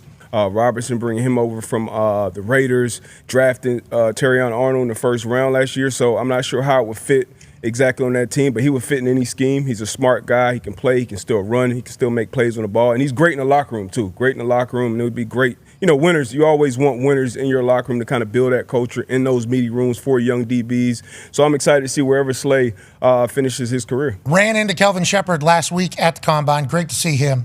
Great. Feels like he's right at home at DC. You know, he is very confident, very comfortable, very happy too. MCDC, head coach of the Lions, bobblehead right there in front of you, actually. He gave a speech about, an answer at the press conference about Kelvin Shepherd 2 years ago.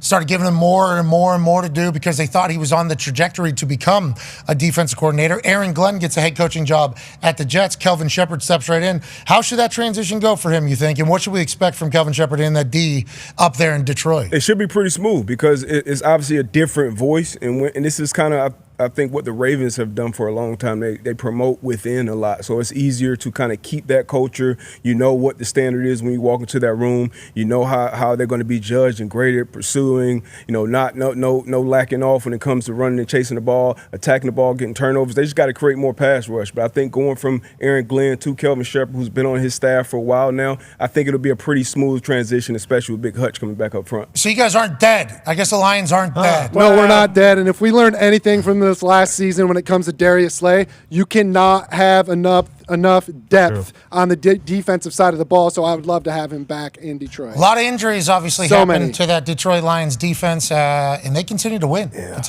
say in the NFC North, the all-time leading tackler for the Green Bay Packers is back off a cruise ship. Ladies and gentlemen, Super Bowl champion, college football national champion, father of 10, A.J. Hawk. AJ, good to see you. You're glowing, fresh off a Caribbean cruise. Good to see you. Yeah, I got back last night from the Buckeye cruise, but yeah, it feels like forever since I've been here with you guys. Missed you guys, and it was fun watching you from the combine. That first off, the set looked amazing. Everything about it was really cool. And thanks. Schultz and Rappaport really took over the high seas, man. International waters, that's all they could talk about. Yeah, I mean, anytime you get into a battle in Starbucks, people are going to want to talk about it. Yeah. Especially on what we assume to be a drunk Buckeye cruise. Is that what it was? Or how was the vibes this year on the cruise? And how much money was raised for cancer research and everything about it. But yeah, it's the cruise still is going until Wednesday. I got off.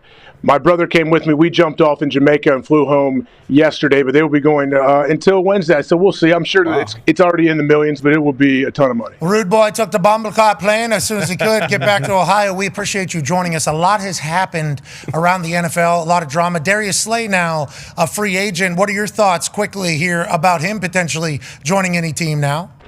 I mean, I think Detroit, why not? The guy wants to be there and listen to him talk about that. Yeah, Darius Slay is one of those, like the OG DBs that bring up the young guys, that help everybody, that teach them all the little things. I got to see guys like Al Harris, Charles Woodson, those kind of guys kind of pass their knowledge down to the younger dudes, and I think that is invaluable, especially at the corner and safety position. We'll see what other teams are offering. It always comes down to offers and potential and opportunity, but the Lions are in the Super Bowl hunt. So you go with the Eagles, get a Super Bowl, maybe go back to the Lions. That'd be a great way to wrap up a career, but good luck out there, Slaymaker. Hell yeah. Let's stay in the NFC North, kind of. Ladies and gentlemen, joining us now is an NFL Offensive Player of the Year, an All-Pro, and by all accounts, best wide receiver in the NFL. Out of LSU, Minnesota Viking, Justin Jefferson. Yeah. Yeah. How you doing, man? I'm doing great, man. Can't complain. How you doing? I'm fantastic. Thank you for joining us. We're very, very appreciative. And also, thank you for doing what you're doing. We're just now learning of this. Flight School, which is going to be an invite-only high school wide receiver camp that you are putting together. How did this come to be, and how pumped are you to give back to the younger generation? Big time, man. I'm so pumped, man. I'm so excited because when I was in high school, we didn't have things like this. We didn't have guys, putting on these different camps, putting on these different workout situations to help, these high schoolers grow and to, really perform once they get into college. And I just want to help out. I always want to help out the community. Always want to help out the younger guys, transition to college, transition to the NFL. So, having some guys out, elite guys, come and work out with me and to learn, to really, experience just working out with me and being around me. So it's definitely a great situation that's going on. So if you're a baller, you're an elite athlete, it's time to work. I love that. Prime used to say, if you ball, you get the call. Not a bad idea for Flight School. When will this be? When will this be, Justin? This is going to be in June 6th through the 9th. So in Bradenton at IMG Academy. it's going to be a fun time. I can't wait. I can't wait. We're pumped for it as well. Can't wait to see the clips that come out of there. We assume there's going to be some incredible plays. Somebody's going to get. I mean, there's going to be. Which leads me to this, Justin. So I think maybe your class, maybe the one before. I'm not 100% sure, but and LSU is certainly a massive piece of this. But there was these young wide receivers that were just coming in and dominating. You obviously the topic of conversation whenever that happens, but you weren't the only one. There was a lot of guys. Do you think it's because of the 7-on-7s, because of the one-on-one culture that we kind of have now through high school and through younger ages is why? Or why do you think you were able to do well young, and why do you think wide receivers have been able to continue to step up? Yeah, that's a great question. Time has changed so much. The game has evolved in so many different ways. Flag football wasn't a big thing when I was growing up. I never really played flag football like that. We didn't really play 7-on-7 like they play now. So the game is definitely evolving, and just having different ways to really learn the game of football, and just being more skillful. Just not putting on those helmet and shoulder pads, getting physical. They're working on their skill set and working on just being true ballers and having fun doing it. So I wish I had that growing up. Maybe things would have been a little different, but I feel like putting on that shoulder pads and helmet at 7 years old got me to where I'm at right now. It's all worked out. It's all worked out. And your toughness is something that doesn't get chatted about. You get the ball a lot, and it's not always the easiest catches. I mean, you go and get it as a superstar, you're also an asshole. What was the kick me sign? You put the kick me sign on my back. I was just trying to be a principal, trying to get flag football, legislated across the country, and there you are, smacking my back. You were fantastic out there. That was a fun. Hey man, no, you was fantastic. Hey, I told you, and I told everybody else that asked me about it. You need to pursue in the acting career, man.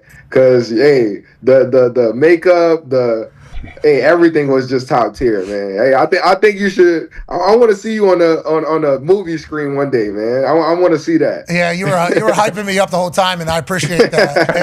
That's Peter Berg in the middle, obviously one of the most famous directors on earth. Mm-hmm. And what a time we had that morning in Chula Vista. I was lucky to be a part of it, thankful to be a part of it. But the initiative, to your point about girls flag football and trying to make it like a sport that is sanctioned by all the states. I know in Pennsylvania they have. So like our high school, Plum, who is very good at girls soccer, very good at girls lacrosse. It's like probably a good chance that we're going to have a good girls flag football team continue to grow the game.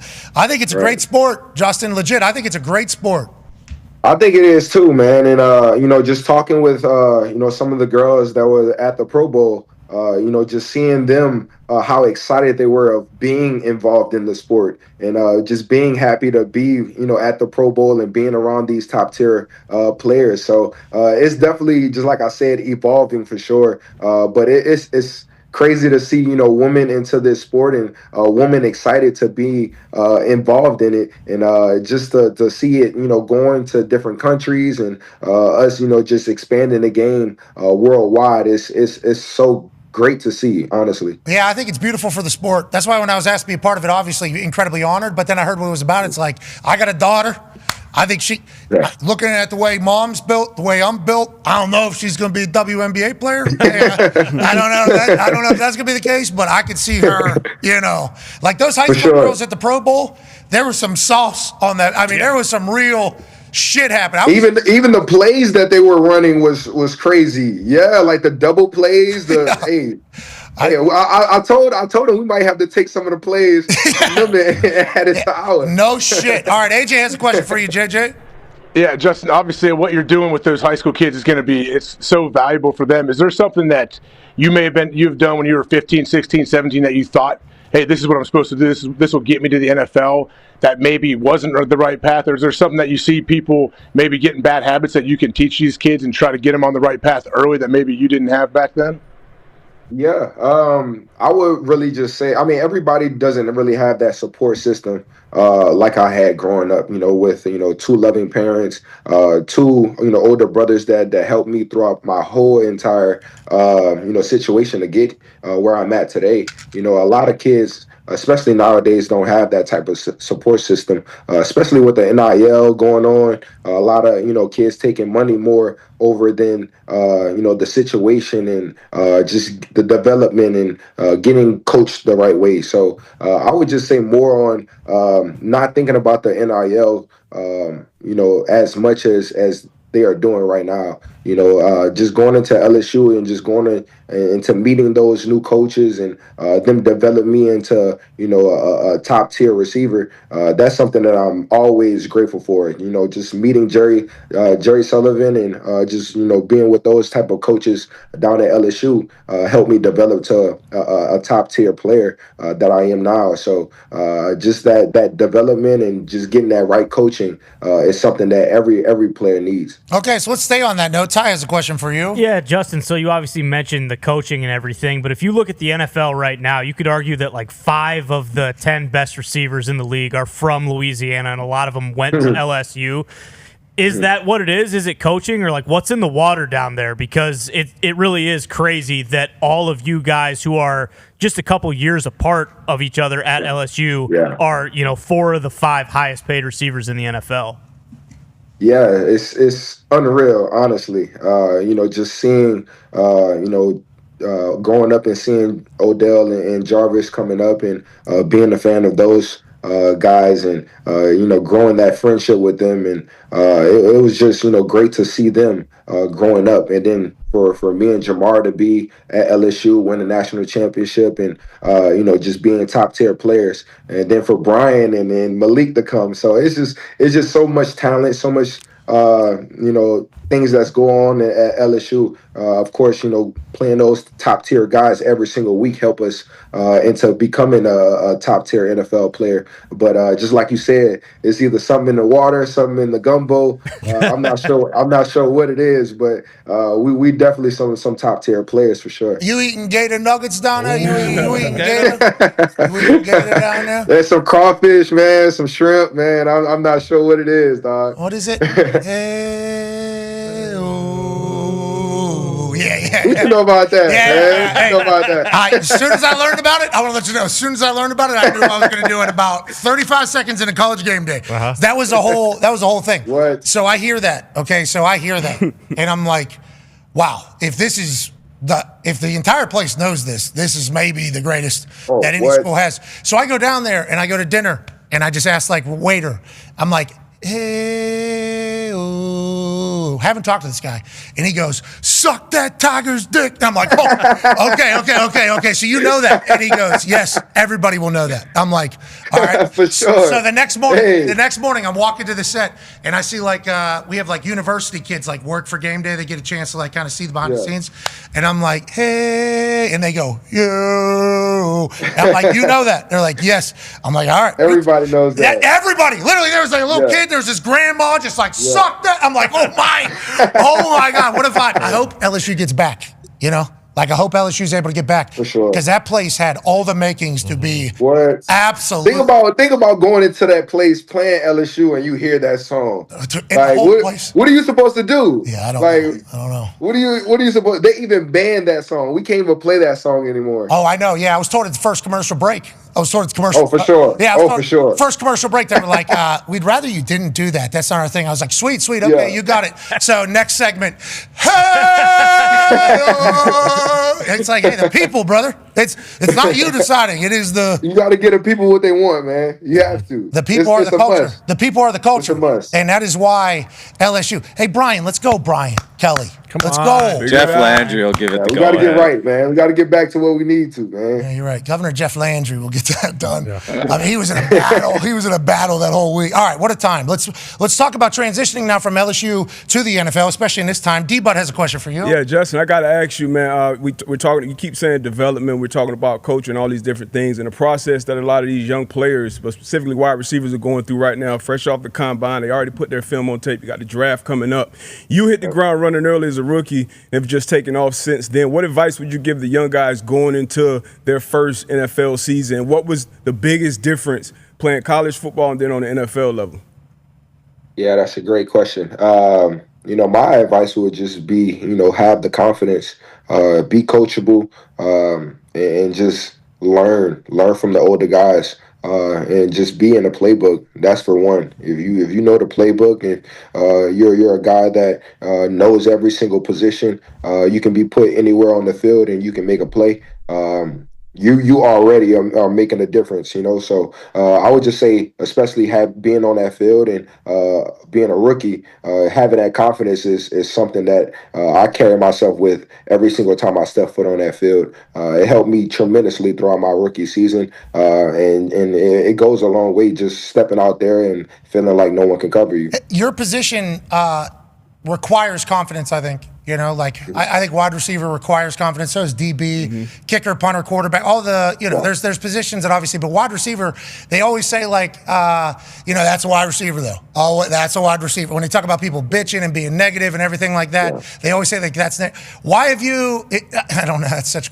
Hey, why aren't you an asshole? Like what? Like, I don't know. I don't know how to ask that question. But like there was a year there where you guys weren't great and there wasn't a lot going well. We never heard a peep from Justin Jefferson. You know, like there's never been, and obviously there's a lot of guys that get paid a lot of money, so that's not an excuse. Like, well, he gets paid a lot of money. Yeah. Why do you have like the team mentality so much as a wide receiver one? Not just wide receiver one, like maybe number one wide receiver one out there, Jay.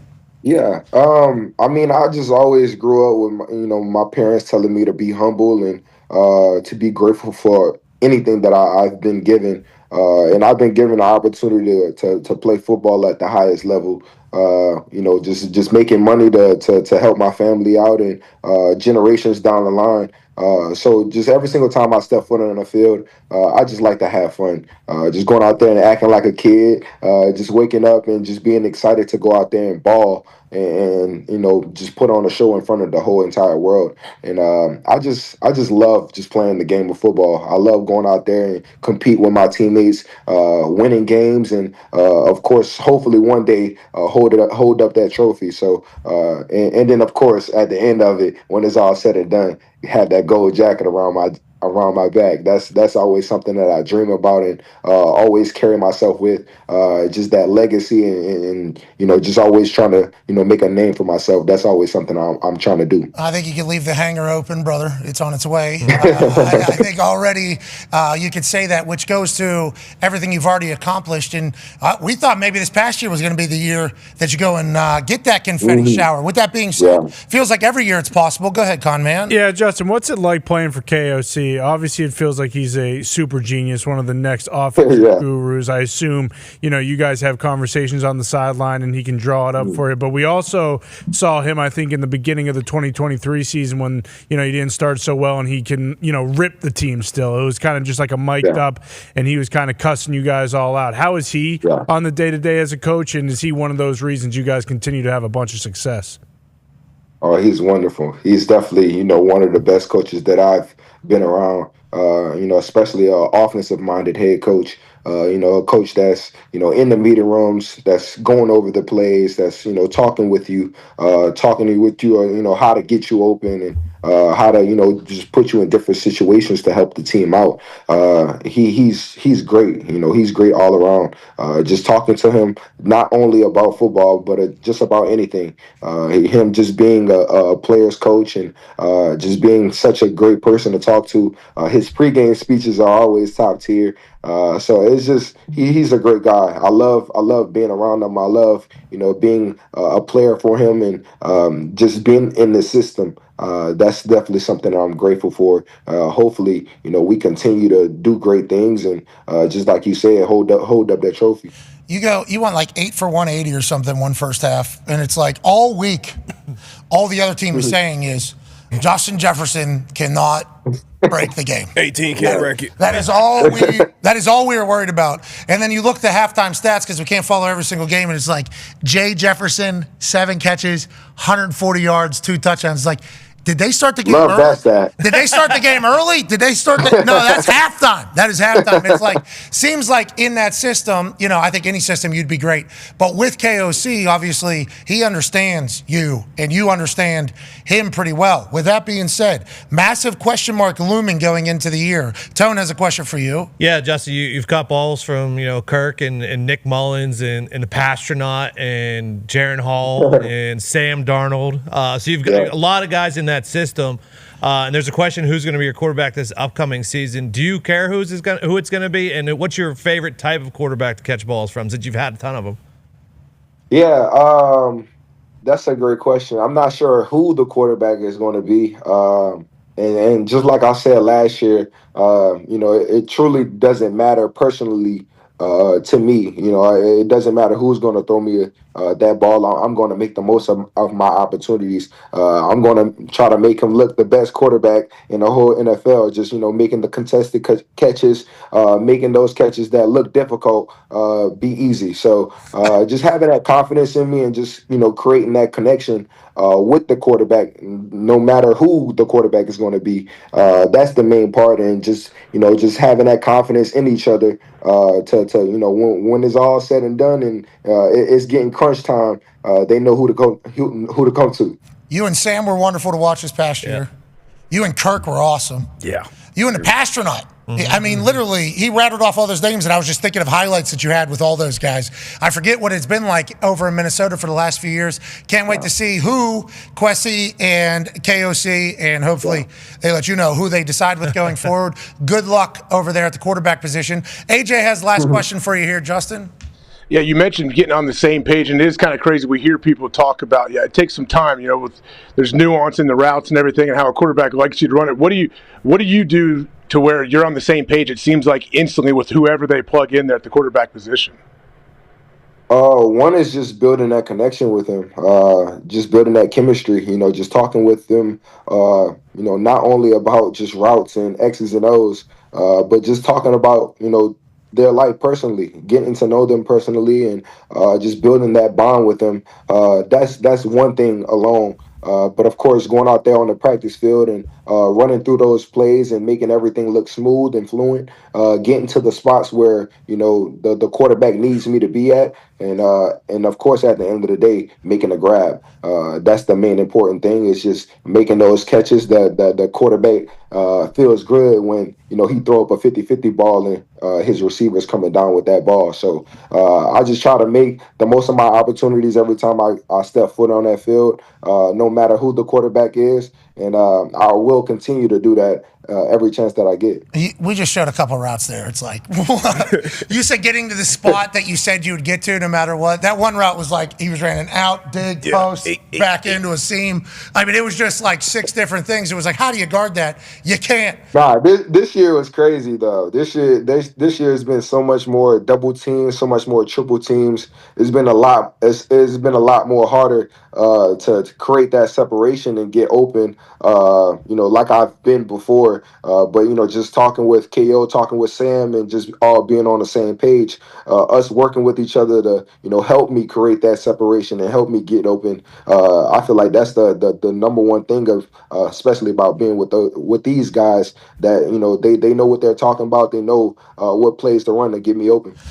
Whenever you talk about getting to know the quarterback personally or whatever, not just X's and O's on the field, what'd you learn about Sam Darnold? What an interesting career he has had. Did you guys talk about that at all? Very interesting. Very interesting. And just looking back on it, seeing it from afar, he just needed to be in that right system. He needed to be with some guys that can, make a little things easier for him. Just having a top tier quarterback, having top tier running back, having top tier tight end.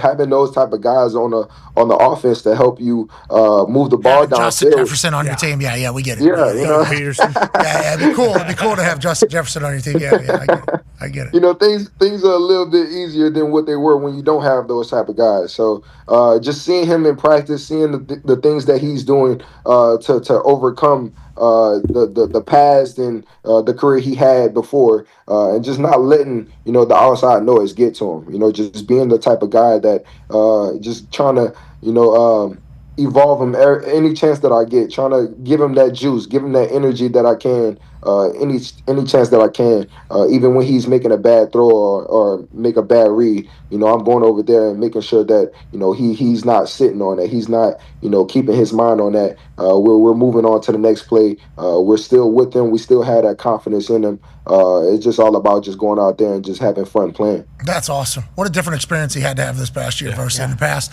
I see your shirt as we let you go. L'Académie de Jetta. Okay, I believe that is Jeddah University, if that was to be translated. Is that flight school? Is that what? Hey, what you know about all this, man? Oui. Bonjour, ça va bien. The whole, I was just up in Canada. They speak French up there in some places. Wild to think about, but they do. Oui.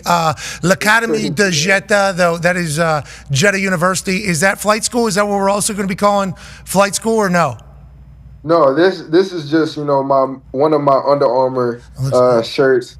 Just one of the. You know what I'm saying? So just creating that brand with Under Armour, and they're doing so much to help me out. Even with flight school, they're doing so much to help the guys have a great experience. Of course, having the drip, having the swag that they need. But it's just going to be a fun experience and a great time. But thanks to all of the people with the help that is going to be helping me out with it. But I'm excited to show the world the Elite 18 that's going to come to flight school. Oh, Elite 18. Okay, who grabbed the top 18? Flight school June 6th through the 9th. High school invite wide receiver camp alongside Justin Jefferson, and we assume many others are going to pour back into it. I'm just now seeing this particular graphic. Logo's fire.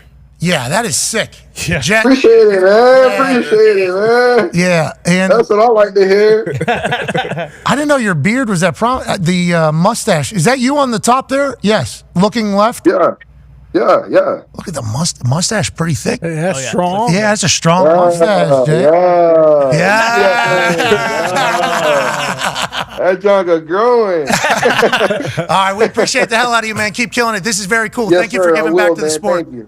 Always, man. Love. Yeah, you too, man. Ladies and gentlemen, Justin Jefferson. Yeah, Justin. It's a good mustache. It is. He's the man. It was looking left, and I was like, the top. Yeah. I was like, is that a different? I didn't think that was someone else on there. Well, I didn't know if he got two pictures of himself, and then one. That's an interesting decision, but I didn't know his mustache was that thick. I mean, he's got a thick mustache growing on. That would have been an interesting decision. Today's show is brought to you by SeatGeek, the best ticket buying platform on planet Earth and the moon. With over 28 million downloads, SeatGeek is the #1 rated ticketing app. Wow. Wow. That's a lot of downloads. You know why they're the #1 rated ticketing app? Why is that? Because they are the #1 rated ticketing app. They're the greatest at what they do. They sell tickets to any event. Obviously, the NBA is happening right now. March Madness is around the corner. NHL games are taking place. Maybe a play. Maybe some comedy. Maybe any other live event that is happening. Concert. I think there was a watermelon seed spitting contest. I don't know if they're selling tickets. There you go. But if they were selling tickets, SeatGeek will have tickets for you. And their AI that they've been using for a while that has been curated to help you and be your tag team partner in this entire thing scans the entire internet to make sure you are getting the best bang for your buck on a ticket. They will actually score the ticket. Red means this is a terrible ticket. You should not be buying this ticket. Green means, hey, it's a good ticket. Yeah, we've scanned the internet for you.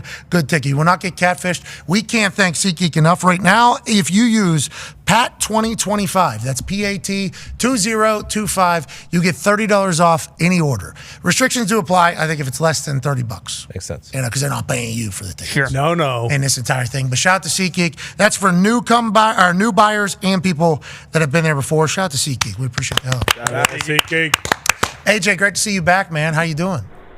Doing well, man. It's it's been a while, but it's crazy how much can happen even in like 2 days. Like the first 2 or 3 days we're off. It's like all kind of stuff just pops off, I feel like. Yeah, I mean, you go all the way back to the break. The Four Nations happened, which I'm hanging out with my family, having a blast, thinking about new things for the first time, long time, resting, doing it all, like just breathing for the first time basically since football season started.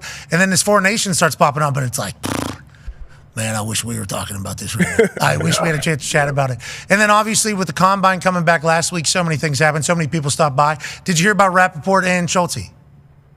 Yes, I did. That was not concerned. I mean, I think this is good. Good rivalry is good for any sport. Anything you're doing, I think. Yeah, because what's going on there? You think is Schulte trying to nip at the heels? Oh yeah, right. Is that what Schulte's saying? Yeah, chomping. Yeah, he's like, hey, listen, there's a couple big names out there in the insider game. I just want to let you know I'm here. And maybe there were some things being said behind the scenes, in conversations that maybe linked back to somebody. Hopefully there's some communication diatribe between these two, and, maybe they'll be able to move along. Dialogue, I mean, maybe two diatribes for the dialogue in the entirety. That was obviously something. And then these freak athletes, AJ. What was the guy's name out of Ole Miss? Which is a school, I think we're allowed to say. Oh, sure. I think we're allowed to even say the school. I don't know if you heard about this or not. We alluded to something without saying any names. Wallace was saying allegedly it was the number one story in the world, basically, on the internet. So we alluded to it. Thought it was brilliant. People said it was wrong. Nonetheless, hope everybody's okay down there. Yeah, hope everybody's okay. I know. Okay. Yeah. I know what's going on. Yeah, we showcased some empathy, too. I don't know if a lot of others did that. I don't know if that was being mentioned. Some terrible things were being said about me. But there was a guy. He's a D tackle. His name's JJ. Pegues. Yeah. So we don't know if that's Pegs, Pegues, Plugs. Maybe it's just Pegwaz. Maybe it's just Peg too, and everything else is silent behind it. Big Peg. Nonetheless, this dude D tackle. Have you seen any of these clips of this guy? And who else impressed this weekend? AP Tone. Yeah, starting on Thursday, Landon Jackson out of Arkansas.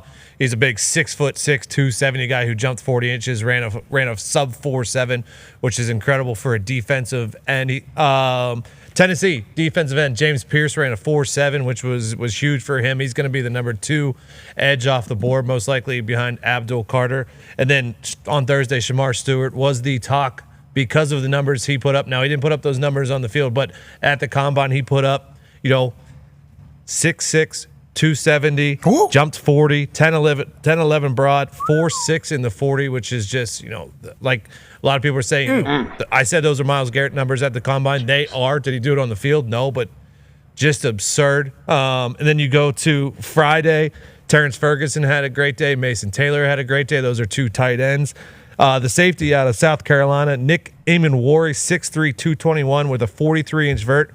4.38. Can you imagine having that, D-Butch? Yeah, that's ridiculous. Yeah, well, D-Butch, what did you run your 40 at? 4.41, and what do you say, 43? So 43. Same vert. You had a 43-inch vert? Yeah, 43. Yeah. IHOP, brother. Butch. Yeah, that's what they called him. IHOP. Yeah, bunnies, brother. Also in that group, Maxwell Harrison, the DB out of Kentucky, he ran a 4.28 and had a 39.5-inch vert, so he's potentially a first-rounder now. Yep. And then D-But's guy, Jahdae Barron, 4.39 out of Texas. Big physical, good-looking DB. I like him, all-around DB. AJ, you obviously – did you do anything at the Combine? I don't recall. Yeah, I did everything. Yeah. Except for the medical. You just were very difficult in the medical department. No, I did all that was required of me. I did all the MRIs and everything.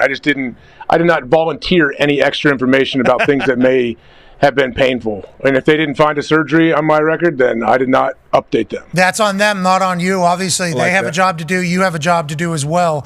You're trying to get to the NFL. There's more and more players opting out of doing these workouts. Yeah. So anytime we see any of these freak numbers, we must be grateful for it, and I think we should put it over. Yeah, I was happy, speaking about guys that were opting out. A lot of the Ohio State guys opted out of doing stuff, but the running backs did go, and the running backs had a big day on Saturday. All of the running backs performed well, but one of the best ones was the running back out of Ohio State, Quinshon Judkins, who went 6 foot 220, ran a 4.48, had a 38.5-inch vert. So like when he does that at that weight, like that jumps him up. And then the guy out of UNC, Omarion Hampton, had the same exact height, same exact weight, but also ran a 4.46, so a little bit quicker. And I know D-Butt loves him. Very, very productive. One of those backs. You love him, huh? You love this guy.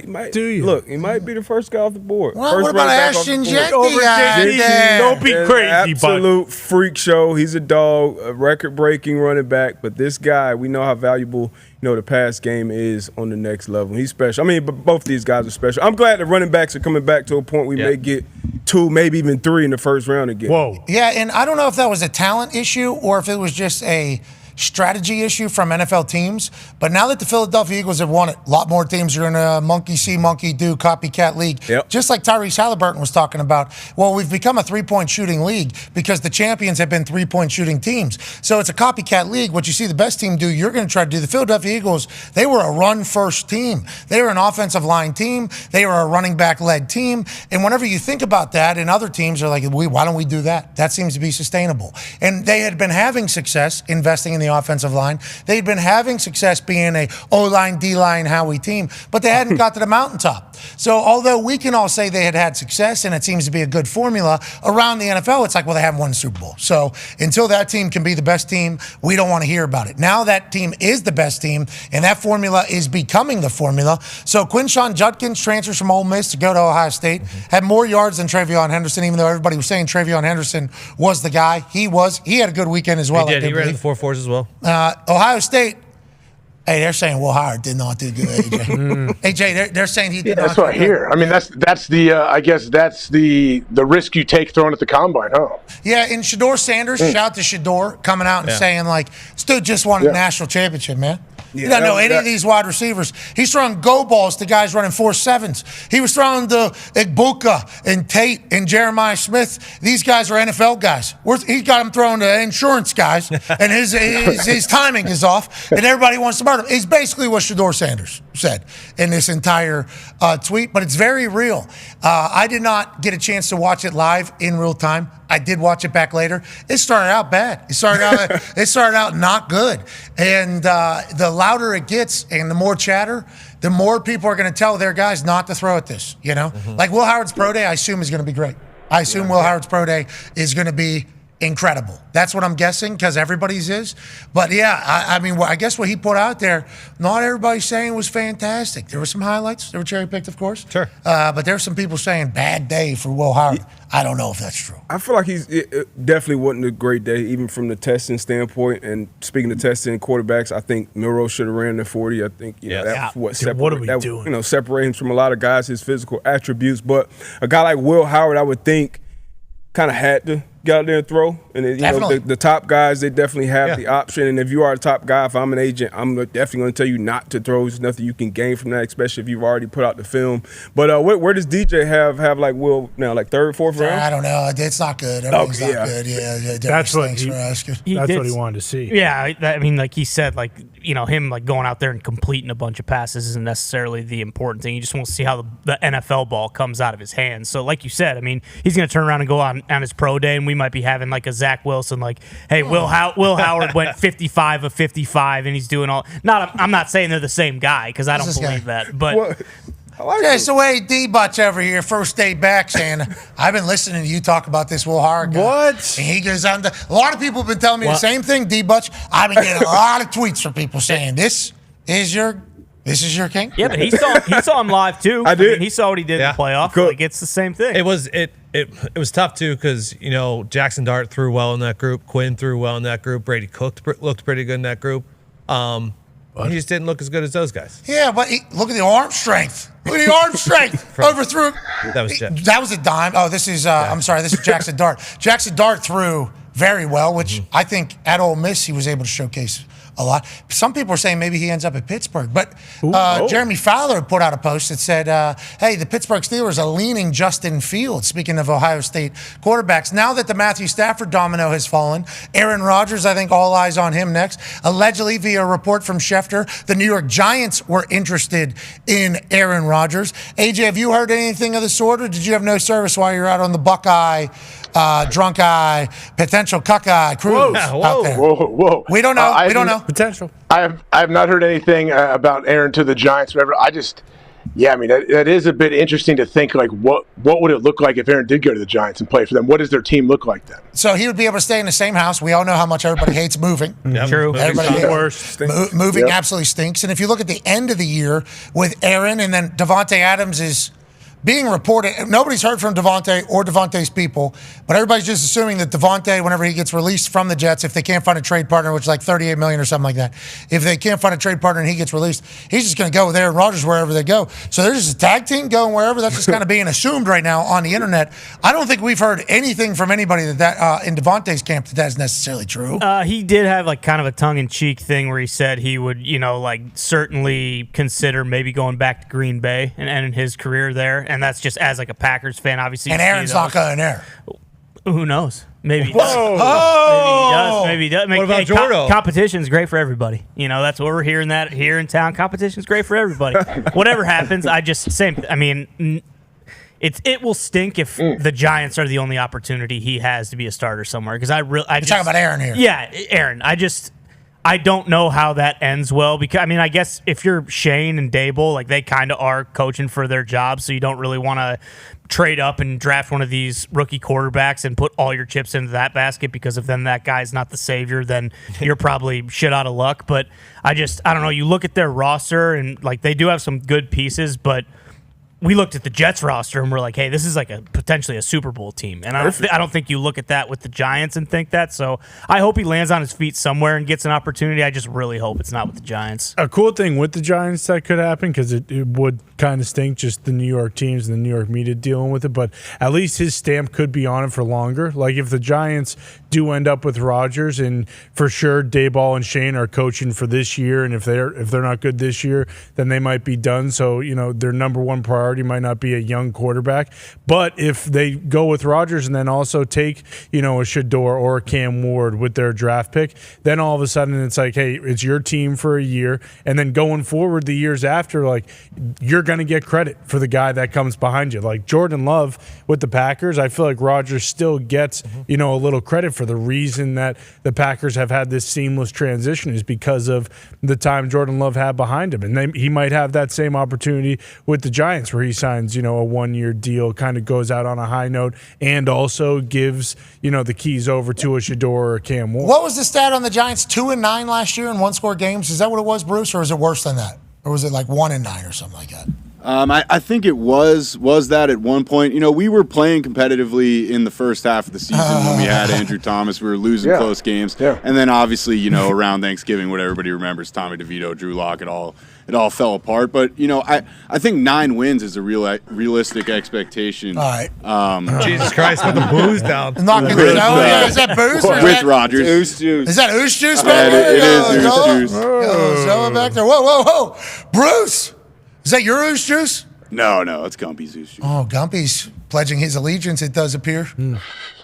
Drinking some oos juice, some Zoa. Oh, yeah. Okay. Malik Neighbors is there, obviously. I don't know enough about the entirety of the roster because there was no reason to watch their games towards the end of the year. They were completely out of it, way out of it. A lot of conversation about the Hard Knocks offseason. We heard from people at the Giants at the Combine, I don't know if you heard about this, where they said, hey, fair, you had to do what you had to do. But with the way we talked about the Hard Knocks thing, they wanted us to know, hey, you had to do what we saw it too. Yeah, no harm, no foul. That was pretty cool to hear in it. But then whenever Schefter breaks that news, you immediately go like, is that what Aaron? I don't know. It's interesting. You think about Dayball. Dayball's obviously had success multiple different times in the NFL. Is Cleveland an option? Are the Browns an option? Well, now we're in Tannenbaum proposes wild trade season. Yes, we are. Oh, time of the year. Yes, I did hear about this. Yeah. So Deshaun Watson and his contract, that's actually going to the Los Angeles Rams. They'll eat that to get Myles Garrett, just like they were able to do with Matthew. That makes sense. Yep, we're in that time. Yeah. Now, with that being said, Tannenbaum did say Justin Fields, right? Wasn't he the one before, whenever we thought Justin Fields was the only untouchable with the Chicago Bears because he was the only one that had any highlights throughout an entire year? Tannenbaum's first thing was like, they need to trade Justin Fields. They need to do this. They need to keep the pick. They need to do yada, yada, yada. He was the first one that said move on from Justin Fields. So every once in a while, Tannenbaum's going to take a massive – Sure. I mean, he's going to take that thing all the way around like that Japanese golfer guy that I watched. What a beautiful range. Beautiful range. Oh, I know so exactly what you're talking So smooth. But that's like Tannenbaum's going to do that with a baseball bat every once in a while. This one seemingly absurd. But the Cleveland Browns quarterback situation is one that is a very real convo. What do they decide to do? Do they take one of these quarterbacks who are potentially going to go on a very small salary, who's a veteran like Russell Wilson, did for the Pittsburgh Steelers last year, where he charged them $1 million to be their quarterback, and $48 million was charged back to Denver, or whatever it was, 38, 48, 58, whatever. 80-some, whatever it was in the whole. It's like, did the Browns try to do that? Is Aaron going to be that guy because he's getting paid from the Jets? Is he going to take, what is Kirk Cousins' situation? They're thinking they're going to keep him, but everybody's like, are they really going to? It's like, all these things are massive question marks, but Jeremy Fowler says Steelers leaning towards Fields. Giants wanted Stafford bad. Now they're gauging all options. Not everyone in the league convinced Falcons cut Cousins. Okay, so there's a chance he stays. Carson Wentz, maybe he becomes the cheap veteran quarterback for the Browns. Would be awesome. Yes. In Cleveland. Imagine him balancing on that elf in the middle of that field. Jameis to Carson. They're throwing up and doing. I mean, that is football heaven. And then Daniel Jones being in the mix. Obviously, he was on the Vikings tail end of last year, but other teams that want a veteran quarterback will be able to get him. And how cheap can you get all these guys is a massive question and part of it. Yeah, and for the Browns, Shefty did tell us, I think last week, hey, the Browns are taking a quarterback at 2. So the Carson Wentz thing kind of makes sense if that's the type of quarterback they're looking for, like a Bridge, like a maybe even like a Mariota before Jaden Daniels just took off. But so what? Deshaun just in street clothes or not even at the game? Yeah. I don't know, because his Achilles, he did his Achilles again. Yeah, so and they're saying he's not going to be healthy, right? Yeah, he's rehabbing all year next year. So is he even at the games? Probably not. No. Why would you have him there? What a trade! My God. What a trade! Isn't that crazy? The worst trade. Change the face of the NFL. Legit change the course of the NFL. Everything. Guaranteed. Mulligetta, I'll tell you. What they would no outs. No outs anyway. Texans got Stroud and Will Anderson our deal, from it. not your deal. Yeah. Right? Yeah, Texans win big. Big. Yeah. They win. But a lot of people are talking about Cousins to the Browns just because Stefanski was with him at the Vikings and they had such success there at the Vikings. And if they need a cheap quarterback. And when Flacco was playing pretty similar style to Kirk Cousins, they had a lot of success, were able to make it to the playoffs, obviously, in a run that none of us could have even fathomed. And Kirk potentially in the middle of doing one of those deals where it's like, I'll take $1 million because I'm making 28 from somewhere else. Yeah, that's where that cut report from Fowler so vital to Cleveland's success, because if they don't cut him, they legitimately can't pay quarterbacks more money. They can't do it. It is impossible. They'll completely cripple their entire team even more. It'd be hilarious. I hope they do it, but still. Myles Garrett not even open to negotiations. What a scene in Cleveland. Get me out of here. Get me out of here. Denzel Ward saying, if they trade Myles Garrett, then I want to get traded too. And he's their other best player. Are they going to be able to field a team next year? Might be a UFL squad, speaking of. Have you heard? Unrest. AJ? Oh. Yeah, they're holding out some guys, some key players. Striking the holding out. I guess the 130th to 150th ranked quarterbacks at the professional level are striking or holding out from the UFL training camp because they're commanding more money. And 55,000, I think, was something that was mentioned in a report. Yeah. These quarterbacks want more money, and I think the report out of the UFL last year is it lost $100 million or something. We don't got the money, okay? I want more money, too. So good luck to all parties over there. We'd like to see some spring ball. Yeah. Okay? We'd like to see spring highlights. We watch it every week. Spring kicks. We'd like to see some spring. As long as the kickers are playing, I think we got highlights coming out of the UFL. Sure. Mm-hmm. That's the problem. Bates last year. That's the problem. Yeah, Bates was outstanding. That's the problem. Kicks. If we're leading off the kicking the highlights, the issue is big problem. The NFL holds on to 5 quarterbacks right now. Yeah. Kickers only 1 on the roster. Or 2. So you're at 33 in the world as opposed to 120 in the world at that position. So there's a chance you can get some good ones. Nonetheless, we'll continue on YouTube, ESPN Plus, Disney Plus, and TikTok Live. We'll see you tomorrow. Monday Night Raw tonight from Buffalo on Netflix.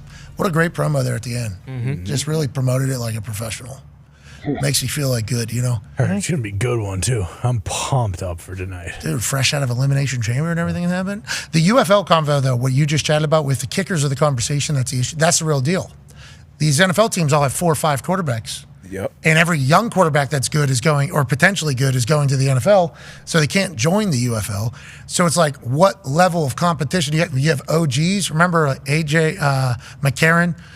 Played in there. And then there's some guys that have become spring football legends, like the kid that was on St. Louis originally. Then Heineke was there. His backup, Teamu, Jordan Teamu. There's a couple guys that are spring football legends at this point. But to get super high quality football players at that position. The NFL has it all gobbled up for opportunity right now. It's tough. It's very, very tough to run a spring league, I think. No wonder the final boss is so fucking pissed off. I didn't even think about that. He's losing $100 million. He's got all the quarterbacks on the I don't know if picket it line. was 100. I forget. It was a lot. It was reported as lost everything. He made a sizable investment into this and lost a lot of He only money. made now, 90 this now year. all his goddamn He's net negative quarterbacks 10 are on the million. picket line. Yeah, no it's- wonder he's pissed off. I don't know how it works out. But as soon as I read that the quarterbacks are striking, I'm like, read the room. Yeah. You guys are lucky to Are they league even striking for exists. everybody though? Are they striking? They want everybody's base pay to go up, or just the quarterback? I think it's just quarterback. Just QB. $5 million base for everybody. He might roll out Cena to throw the first pass this year. He might make Cena play quarterback for the Argos or whoever the hell is in that league. Argos are Canadian. My bad. The Vipers. Yeah, the Brahmas. We're not talking about that right now because everything that happened and the things that have been said. Yeah. A lot of things have been said. I get those teams mixed up. The bullshit leagues I get mixed up. Whoa. CFL is a historic league. respect. Please. Yeah. A lot of greats have played in the CFL. UFL, TBD. TBD. Got two. I'm telling you. Hey, haven't we tried? We've tried to get into the spring leagues. It's just hard. It's XFL, USFL, UFL. Yep. And now they've combined. They're all the UFL now. Is that what it is? Yeah, Fox and ESPN, both TV partner. And they're like, that's a great deal. In theory, football, both networks should do well. Yeah. But instead, you turn it on, it's like, all right. The hell am I? Is there Well, also, to be fair, though, I mean, maybe I'm living under a rock. I wasn't sure the league was happening until I heard that these guys were holding out. I didn't really know. We didn't know year 2 was around the corner either. Okay. Now we do. I do appreciate that they didn't start immediately after the Super Bowl. They gave us some time to miss ball. Remember, they went straight from Super Bowl into Spring League, and it was like, we just watched Patrick Mahomes versus Jalen Hurts and Saquon Barkley, and now we're watching, okay, it's going to be tough. This is going to be tough to take serious, okay? I know you guys want an opportunity. More football is good football, but what we just watched for the last 6 months versus what we're currently watching is going to be difficult to kind of, even with the college teams, the way these college teams have been playing, with how good these college ball is. So I like that they took a little bit of a break here. To your point, forgot about it completely until I heard that they were holding out or striking or whatever. And it's like, I hope they get it handled. I do. It'd be cool if the NFL made every team's second stringer be the quarterback in the UFL. Yeah, and then one injury happens, and everybody's sued. Third stringer, everyone's third stringer. Everybody's fourth stringer even. That's the thing. At this point, the rosters are 100 and whatever it is. The NFL rosters. Yeah. And they're stacked. They're all carrying 3 quarterbacks. At least. Take the pads off. Okay.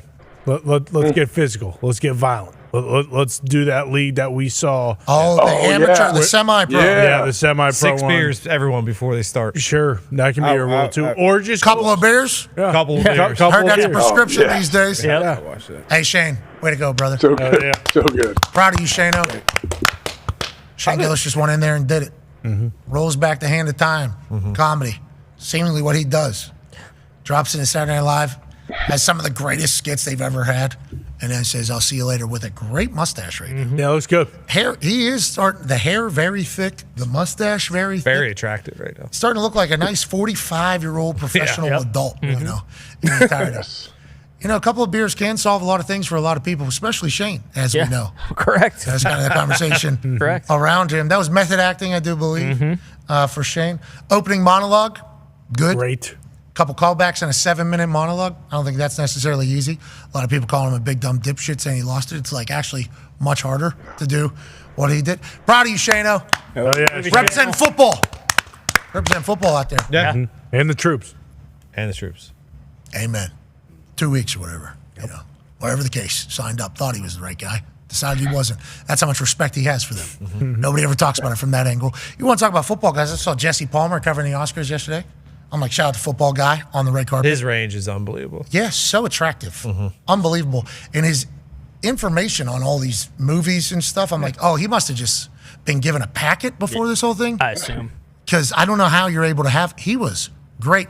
Omar, the guy that runs the social media channel. What's he doing out there? What's he doing? He's hosting. He's hosting. I saw him. Is he doing red carpet interviews? He looked very natural on a microphone, so that makes sense. He presented Best Picture, didn't he? Did he? I think so. Yeah. They're saying he actually owned the red carpet. How's that? He walked the distance of it. I heard and watched. I don't know how that happens. I don't know how that happens, but good for him taking advantage of the opportunity. Fantastic. Taking advantage of the opportunity. Yeah, that happened. Why did it take so long is the real question. Yeah, there's 600 hosts that are paid to be on microphones that I would assume, around ESPN, that would be like jump at the opportunity to host the fucking Oscars, in this entire thing. So for the guy that runs the social media to be like, I could do it. I'm the one to do it. It's an interesting move, but I appreciate the moxie. I appreciate the moxie out of Omar. Sure. Tagging himself in the whole thing. Got to. As he should. Who knows if that opportunity is going to come back around? Hey, congrats, Omar. Omar. Take advantage of it. Take advantage. We don't know that. You have no idea. Oh, might get a roll. You have no idea. I haven't seen the numbers. I have not. It doesn't matter. I mean, that's like the most. I'm not going to say it. Might be in the next Best Picture film. There's a chance. Yeah, maybe he was Omar out of water. Doing a little scouting. Yeah, maybe he was shaking some hands. It was a hell of a play. That's what ESPN was representing there. Then I saw Jesse Palmer on it, and I was like, all right, good. We do got some sports people here at the Oscars doing their thing. And what happened at the Oscars? I fell asleep. I saw Conan do his thing. I saw he came out at Demi Moore. I didn't expect that. I'll tell you that. That was certainly a start to it all. I appreciated the Wicked ladies doing what they did at the beginning. Sandman. Adam Sandler being Adam Sandler. Classic. I like Shallow Man. I loved know the movie. everything about that. It's kind of the problem. What was everything else that kind of took place? As I know you are like a film nut, if you will. For sure, but the last several years, and obviously like having a couple young children kind of changes things because you can't really see as many of these movies or don't have time. But it's just so many of the movies are like, unless you're like a diehard film buff, like you're just not seeing them. Honora won Best Picture, Best Actress, Best Director.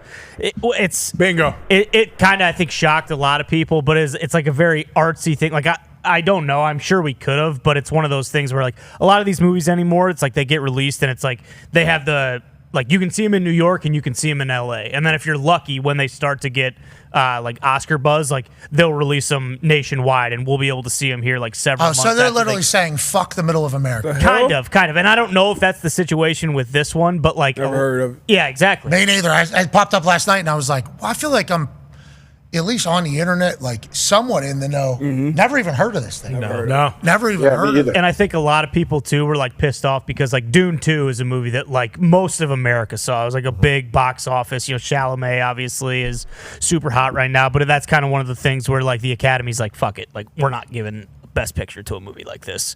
Like this is kind of our thing. We don't need something that everybody saw and everyone's going to get pissed about. And it's going to be the only movie that a lot of people saw out of this Oscar batch. So like not surprised that a movie like Honora won, but I think that's also kind of the problem with the Oscars is like it really kind of it kind of excludes a lot of like the basic movie going people who would watch the Oscars because they've seen a couple of them. Yeah, I'm not sure if I got, but didn't someone from the Academy say they didn't watch Dune 2? Correct. They were like, no, that was true. Yeah, allegedly. Dune how Part is that 2. even? And then they'll grandstand on us. Yeah. They didn't even watch the qualifying movies for their own awards. Like the guy that didn't vote for Lamar.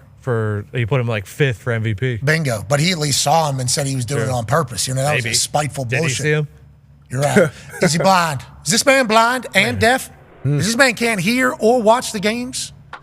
The movies, though, it does feel like they. Did the Demi Moore movie get nominated for an Academy Award? That was like the biggest upset of the night. Did anyone see it? Anyone watch that movie? No. I saw Conan O'Brien come out of her back, so I think there's probably something that happens in that movie. I saw it. I watched it. Demi Moore, she's great. She is great. And I watched it, and my wife and I watched it, and it's the weirdest.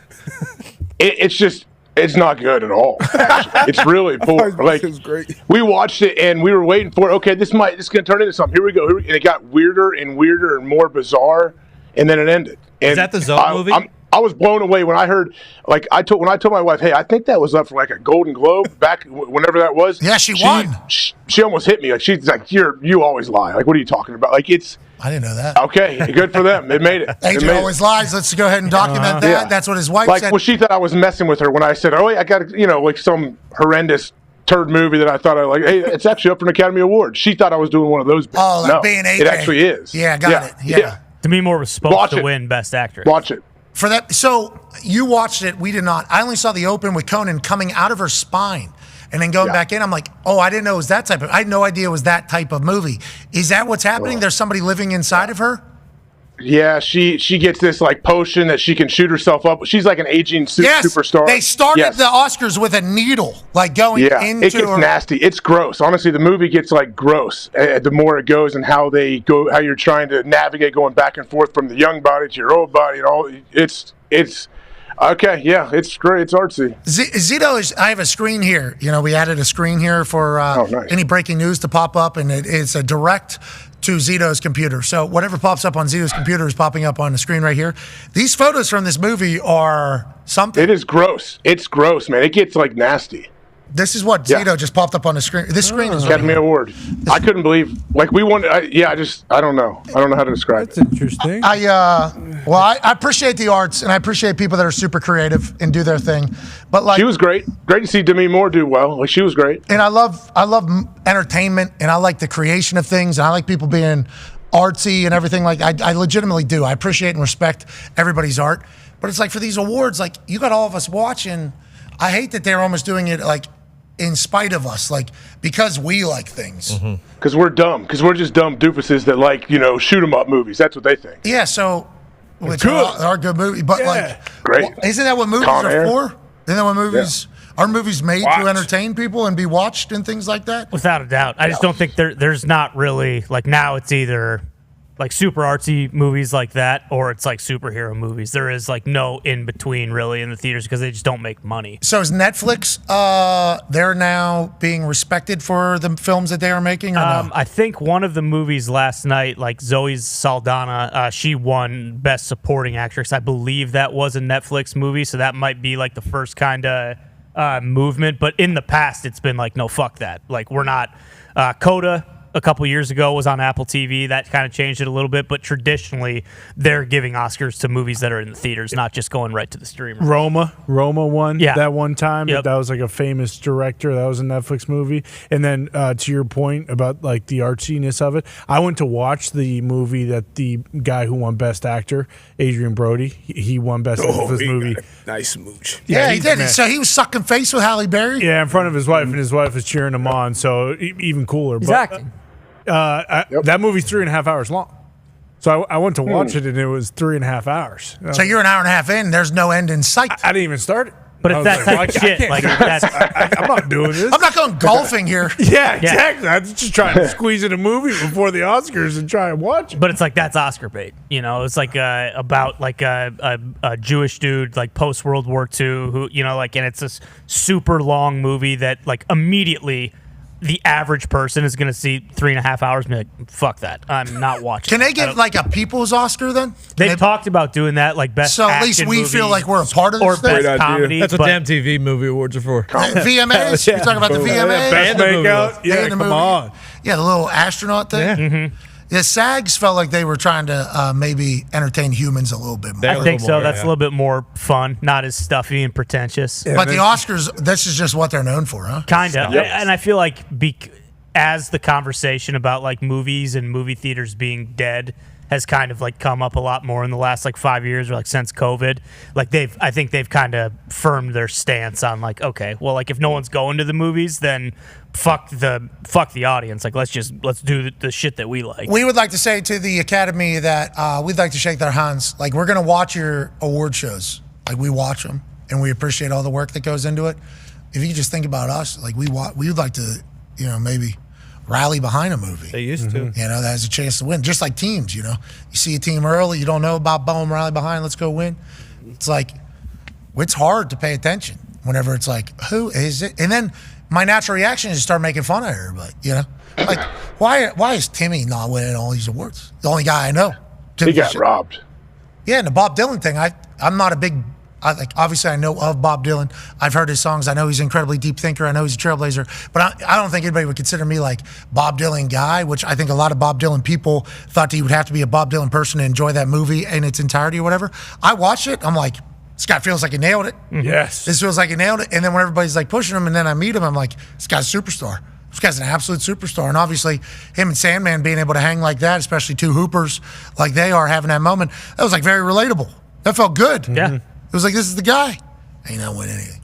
Not win anything. That's the problem. Just sitting up there, don't win anything. This is the guy. Like, I mean, they don't like that others, like College Game Day saying this is the guy. They're like, oh, is that right? We'll be the ones. I think there might be a little bit of that to it, but like Leo, like they made him wait forever. You know, like a lot of people thought like he should have won Best Actor, 20 years ago, and they just made him wait and wait and wait and wait, and then finally he won it for a movie where everyone was like, well, like this is bullshit. Revenue. They shouldn't have even won it for this one. But it's kind of just like, hey, you pay your dues, and then you give your career to like the film industry, and then we'll make it right at some point. I'm not saying that's what's happening with Timothée Chalamet, but I wonder if people get a little sour, like because that he was, the main character in Dune 1 and Dune 2. It's like this big, tentpole like action movie franchise. Like I think, and then Complete Unknown. Yeah, exactly. I think they kind of look. So down they get on that jaded at how good this guy is. That's great. For sure. Hey, that can motivate you, Timmy. Even your own people don't want you to be great. They don't want you to win. You will, though. You know why? Because you're looking up to Michael Jordan, Michael Phelps, and the greats in the acting. I can't wait to watch him. That yellow suit. Yeah, clean. Yeah. Also, like, doesn't matter. Like The Rock's never going to win an Oscar. You just fucking. Cena will, though. Cena might. Cena's like actual actor. Oh yeah. Like very. Not that The Rock isn't, but The Rock is in Rock movies. Yeah. John Cena. He's an action star. John Cena's like doing. He's got range, big time range. Yeah. Did what was it? Vinicki? Ricky Stenicki. Ricky Stenicki? Yep. Was that up for the Oscars? No, it wasn't. It wasn't. What? Yeah, Should've I know, been. but Honestly, believe it or not, it wasn't. But that is why Cena has a chance, because The Rock is never not going to be the star in one of his movies. Like he's not playing a bit part. Well, why would he? The guy made $88 million off of blockbusters. Exactly. Like, number one.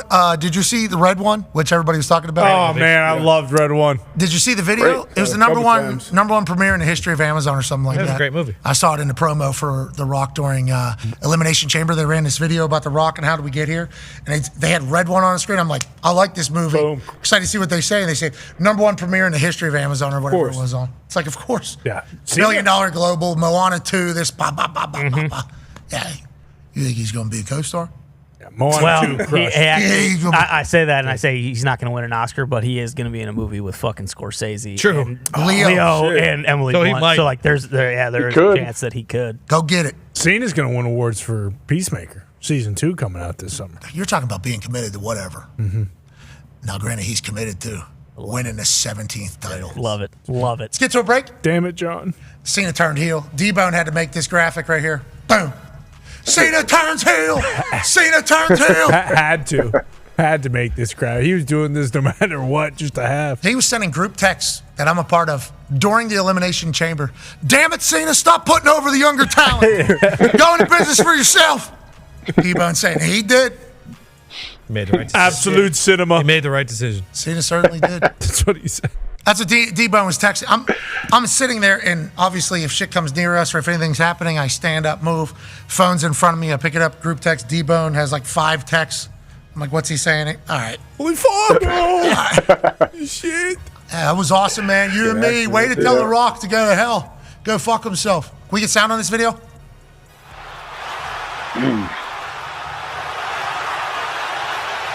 Wow.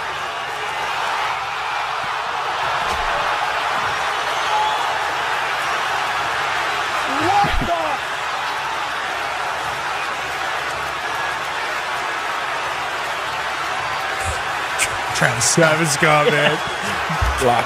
Killed me.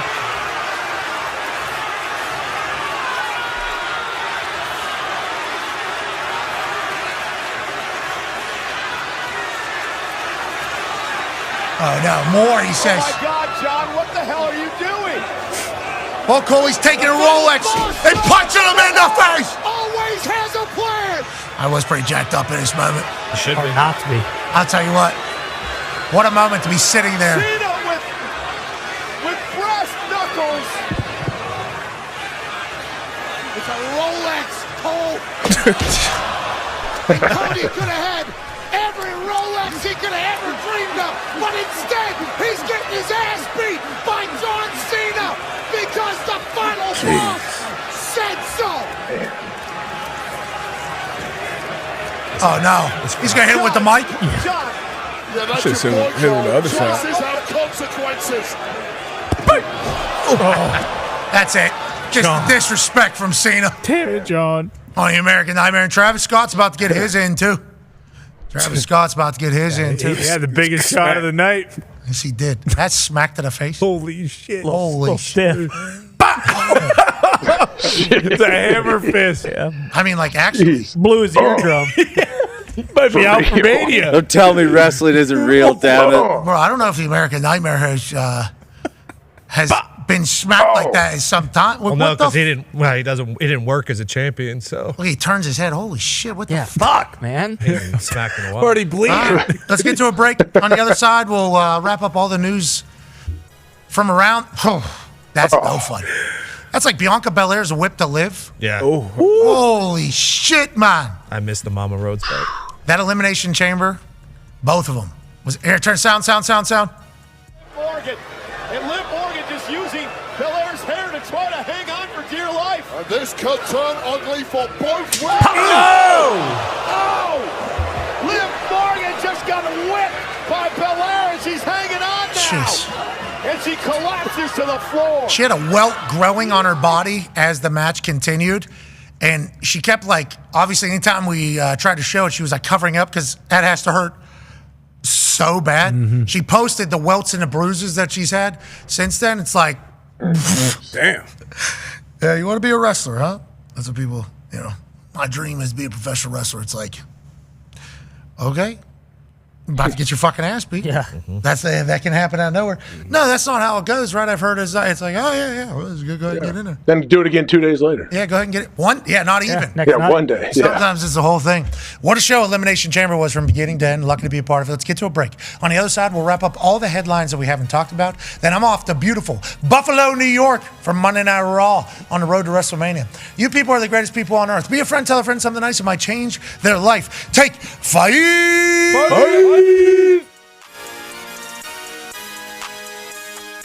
Tonight is a night where everything's going to be remembered. Every play, every sweat, every fight. Hop in the car, watch it go vroom, vroom. I told her mom that I bust soon. Know as a child back in the womb. Hey, let's have a national championship Monday, huh? My name is Pat McAfee. I've started this show 2 different occasions already. This will be the 3rd. Wow. It's 2023. We eat adversity for lunch. There's just so many different forms of gummies coming in my mouth. Boss man, can you do a kickflip? 100 for it? 100 for it? Oh!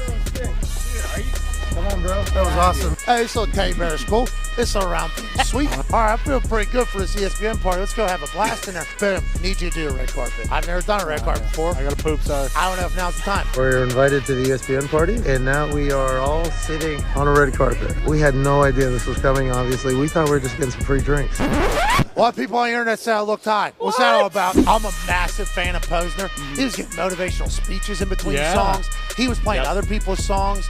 He was telling people to stay down. We're going to make a moment. Only on the count of 3, we're going to go crazy. Oh, I know. Sad song. Sad song. Oh, yeah. A couple of these. Bring it up. Bring it up. Who's up? What do you want? What'd you do? Gotta make it back again, baby. It's gotta last until 9 o'clock. Happy birthday, sack of shit. So fired up to be here. Yeah. I got a necktie and everything. Holy shit. Tim Tebow's here. Oh my God. Look at that cut. The most handsome shot in our show's history. Nick Saban has been spotted at SoFi. Great work in the back, Fox. These boys crushed it. Now we got game day, then the mega cast. Let's go.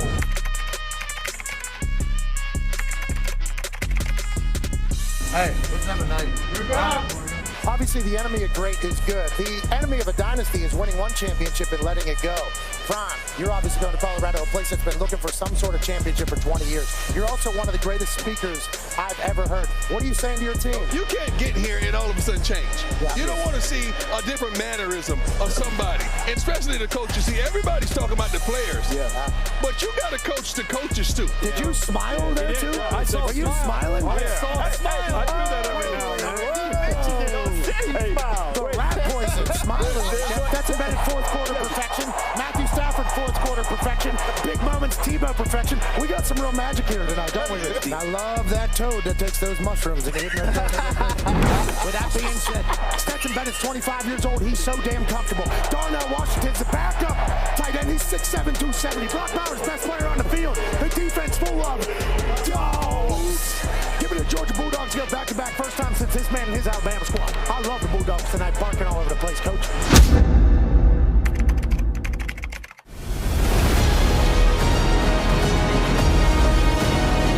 All right, here we go, huh? A little bit of rush from old game day down the field. We went all the way to the roots to come back. We are so sorry. All right, let's roll. I gotta get to the sleep. Then I'm gonna hop over the sleep thing. Good, Brad.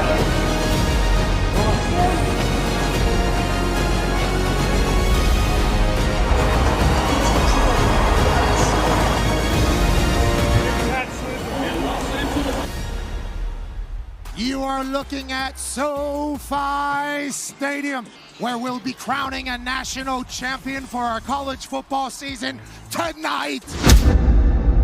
And the Dogs are on the board early. Wide open. That's the shot that they wanted, baby. Oh, Stetson Bennett with his second touchdown in the first half. Pick. Oh, no. Georgia's first down. One-handed touchdown. Brock Purdy, touchdown. It is currently 45-7. It is 52-7. Touchdown. This is just a good old back home ass whooping. It's a blowout, and that's the way the cookie crumbles. Hey-o. That son of a bitch, Uga, is having the night of his life. Wow. It's raining indoors in Los Angeles. This is God taking a tinkle on something magical, isn't it? Let's get Get him on camera. that mustache. Holy smoke. Holy smokes. Are you a firefighter? Good for you, bro. Thanks for your service. First down, Horned Frogs on a 2nd and 3. Why don't we call a game? Holy hell, There he Tim is. Tebow is He's here. coming. Tebow, we're live. We're on. We're live right now. Welcome back to SoFi Stadium. Right before the break, an extra point almost killed Tim Tebow. Natural instincts had to take in place. I could not lose the greatest human on earth, and I'm happy they gave you that ball, Tim. Tone, act like you're Sonny Dykes, please. All right, boss. First half didn't go our way. We're doing this for the great state of Texas. You know who else was down 31 points? Who's that? The Italians. All right, let's take the tractor another round. What are you watching out there, Coach? Honestly, they're better off grabbing Luka Doncic out of the crowd and maybe lining him up next to Quentin Johnson at receiver. Because they can't do a damn thing. We decided Tebow here, formerly known as praying for this TCU team to do something. So you put your hands up, play that song, butterflies fly away. Thank you for your service, sir. You're a badass, man. Those other Americans, I wouldn't be here. What a run, huh? The boys crushed it. This shakes you. TCU sucks. He's so mean all the time. What? That's all she wrote for college football season. What a year. Let's fucking get home.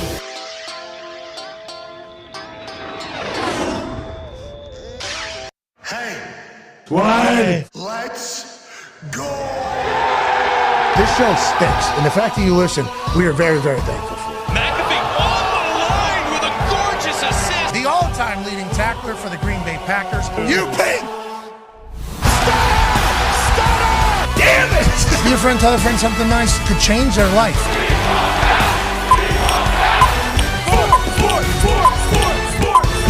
Hello, beautiful people, and welcome back to our humble abode, the Thunderdome.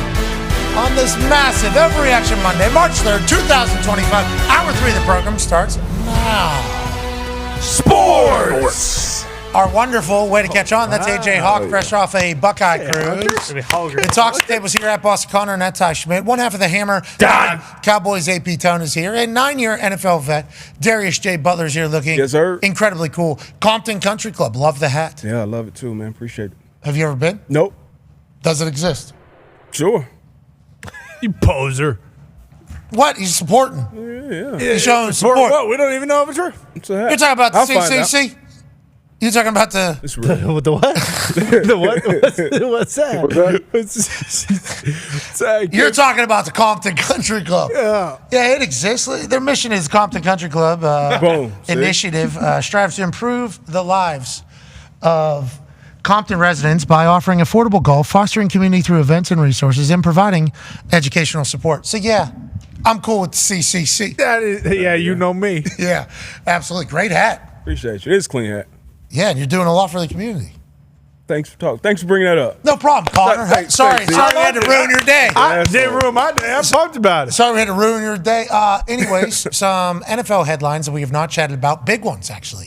Deebo Samuel of the San Francisco 49ers, formerly, has been traded to the Washington Commanders. Now, this is obviously a big deal because it only came for a 5th-round pick. Now, I believe Washington's picking up his money, so that is a part of the contract and conversation. $17.55 million for a top wide receiver. Jaden Daniels gets another weapon. A lot of people are saying for a 5th-round pick, we could have got Deebo Samuel. 5th-round pick, $17.5 million. Now, there's going to have to be a new contract that's going to have to be discussed. We would assume the Commanders obviously understand the situation before they make the trade or finalize the trade.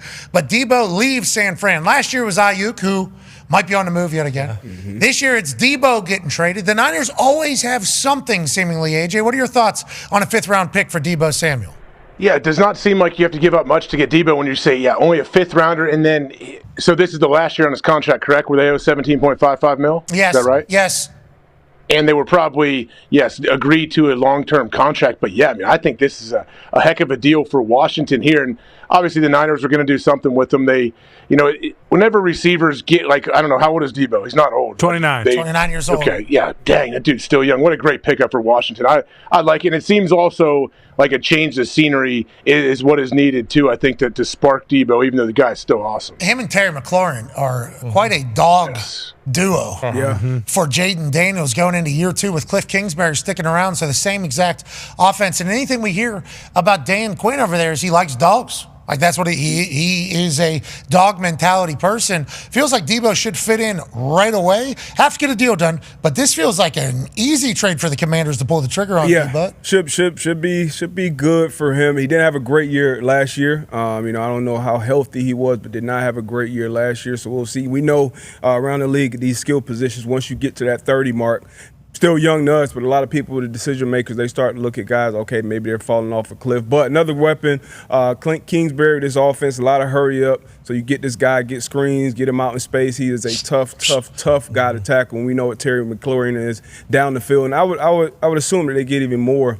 firepower on the outside in this draft this year. So should be an exciting offense that just continues to trend upward. All Cliff has to do is just give him slants. Yeah. He's slant God. Like that is what Deebo does. Get the ball in his hand. Because he's a running back. Yep.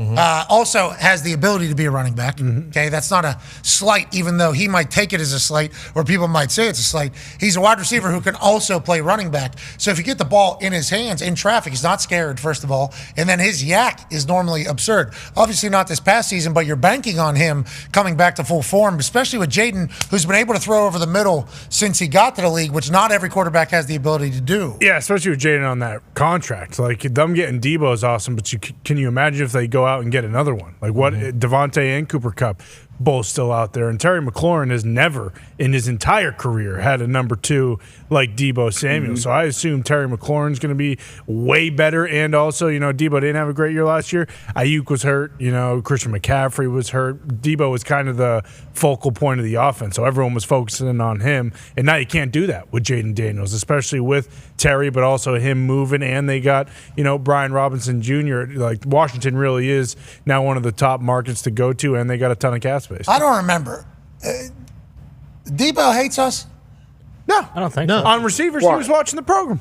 No, he likes us. He's been on the show. On that documentary. Remember last time he was on the show, he was like, wasn't that average? He was like super mad. Wasn't he? Yeah, it was Super Bowl week, and they had just gotten beat. Yeah. Oh, yeah. It was a James Cook situation. Oh, yeah. Okay. And for San Fran, for them to give him up, just get a 5th-round pick, you would have just assumed, like, hey, they just wanted that money off the books. Going forward, the biggest question for San Fran is the health of Christian McCaffrey. If he's healthy, he makes that all go. What's that? They're paying Brock. Oh, yeah, So they're about to pay Brock. 55. So $17.5 million off the table is good news. Yeah, because he wasn't drafted high, he's never had real money. He's actually been living with a roommate and almost going into debt living in San Francisco as the starting quarterback of the 49ers in the time that we're in the NFL with how much money quarterbacks are making. Brock was making nothing. He actually did a couple John Deere commercials that might have supplemented maybe a car for him or a truck for him to get to work. He had a suitcase, I think, he carried around with him. And then he had those shit kickers and those jeans. Yep. That's basically all he owned. Because he the last overall pick in the draft. So this is just like when Russell Wilson was up for his first time. It's like hometown discounts. Like I've been given that. Yeah, big discounts. Yeah. Big discounts. And you guys were able to do a lot of things because of it. And it's like getting Brock Purdy's deal done now is better than getting it done later because maybe another quarterback gets done and the price bumps up another $10 million. These quarterback contracts are absurd. And it's like Brock Purdy should be above everybody. 55. That just got paid. Isn't Dak getting 60? Somebody getting 60? Yeah, Dak is. He ain't getting more than that. Do you think he deserves more than Dak? Definitely. But does he want Trent Williams at left tackle? Yeah, so now you're getting into the hometown discount conversation. Yeah. Will Brock Purdy, Iowa State guy from Arizona, will he be a guy that says, hey, you know what? $45 million a year is a lot of money. No way. No way. I just wasn't going to 60. 55 I'll sit on, but 60 I'll say, you know what, he'll give up $5 million for Trent Williams. Would Brock Purdy be a guy? Because of his humility. And I'm not saying that. Don't do it, Brock. Obviously, there's going to be a lot of people saying, take as much as you can get, Brock. But will Brock sit there with John Lynch and he'll say, you know what? I do want us to build up around me. I want to win these games. Give me $47.5 million a year. Yeah, I'm leaving potentially $13 million on the table if he was to go somewhere else. You say Dak deserves more than him. It's like, I understand that Dak's been a great quarterback. He's done a lot of magical things. It's like Brock Purdy just gets dropped in the league, has won. That is literally what he has done. It's the system. It's the people. It's okay, whatever the case is. Some team, if they heard Brock Purdy was available with how young he is and how much success he is, there's some team. Imagine Kevin O'Connell with Brock Purdy. They're not going to pay somebody $60 million a year. But I'm just saying there would be somebody that'd be like, we could pay him. I'm not saying he deserves more than anybody. I'm not saying, look, you get what you can get. You know what I mean? When it's your time to go and the salary cap jumped up to what this year? 279.2. Yeah, so if he can get that much, for sure. But Dak was already coming off of a huge contract, and he was getting another one. So this will be his first big payday. So yeah, and obviously, John Lynch and everybody are going to play those, games about building a team and do you want to be a winner and all those kind of conversations. You got to hit while you got to strike while the iron is hot. He's done nothing but phenomenal things while being a starting quarterback in NFL. So I hope he definitely does get more than Dak and reset that market. He does strike me as that kind of guy, though. Like, I don't think he's what kind of guy? Like, as a guy who, like, I don't think he's going to go in there and be like, hey, I want $61 million. But that's how this works. Right. That is literally how this works in this quarterback market. It's like, who was the last signed person? Okay, am I worthy of being the next guy? Yes. Okay, I'm getting more than the previous guy. That's just how the quarterback deals have literally gone. Even with people who are not worthy, they have somehow deemed them worthy, and they get more than the previous high. It's like Dak's at 60, so if Brock's agent is agenting, which I assume... And I don't know who his agent is, but I could just see if they come in and just, start at 55. Boom, good enough with me. Yep, let's sign this. Let's see that let's too. do it. $52.5 million? Yeah, shit. exactly. That's a lot of money. Right, I'm good. All right, I could take 62 now. You know that. So make sure we do good with this $10 million. Whatever the case, we hope Brock Purdy gets paid immensely. John Lynch spoke at the Combine about Ayuk as well and having to get younger. The reason why you have to get younger is because you're paying a quarterback. You see, this is the game. Young quarterback, not a lot of money, so you can pay a lot of other people. Once quarterback becomes through one contract, now quarterback eating up a lot of your money that you had being sent out to other positions. So now you got to get younger because the younger guys are cheaper. Speaking of cheap, the Bengals are able to keep Tee Higgins for another year at a cheaper rate than what he was hoping for or expecting. He has officially been franchise tagged by the Cincinnati Bengals. Sad. $26.2 million franchise tag for Tee Higgins, second year in a row. This second straight year with the Bengals have used it on Tee Higgins. Remember, last year he got franchise tagged, and we saw a vlog from he, and I believe his mom even tweeted, and he was like, I'm going to be a professional. They tagged me. There's a lot of money. I'm going to show up and do my thing. He did.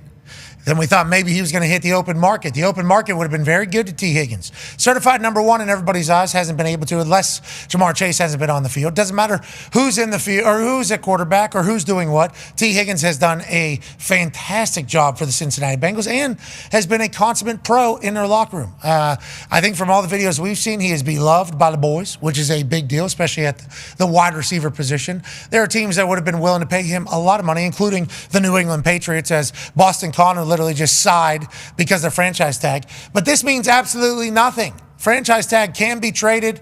No deal has been done, and Tee Higgins hasn't signed a franchise tag. So what this means is Cincinnati Bengals want to keep Tee Higgins in their world. Will that end up being the case whenever the season starts out? TBD, AJ Hawk.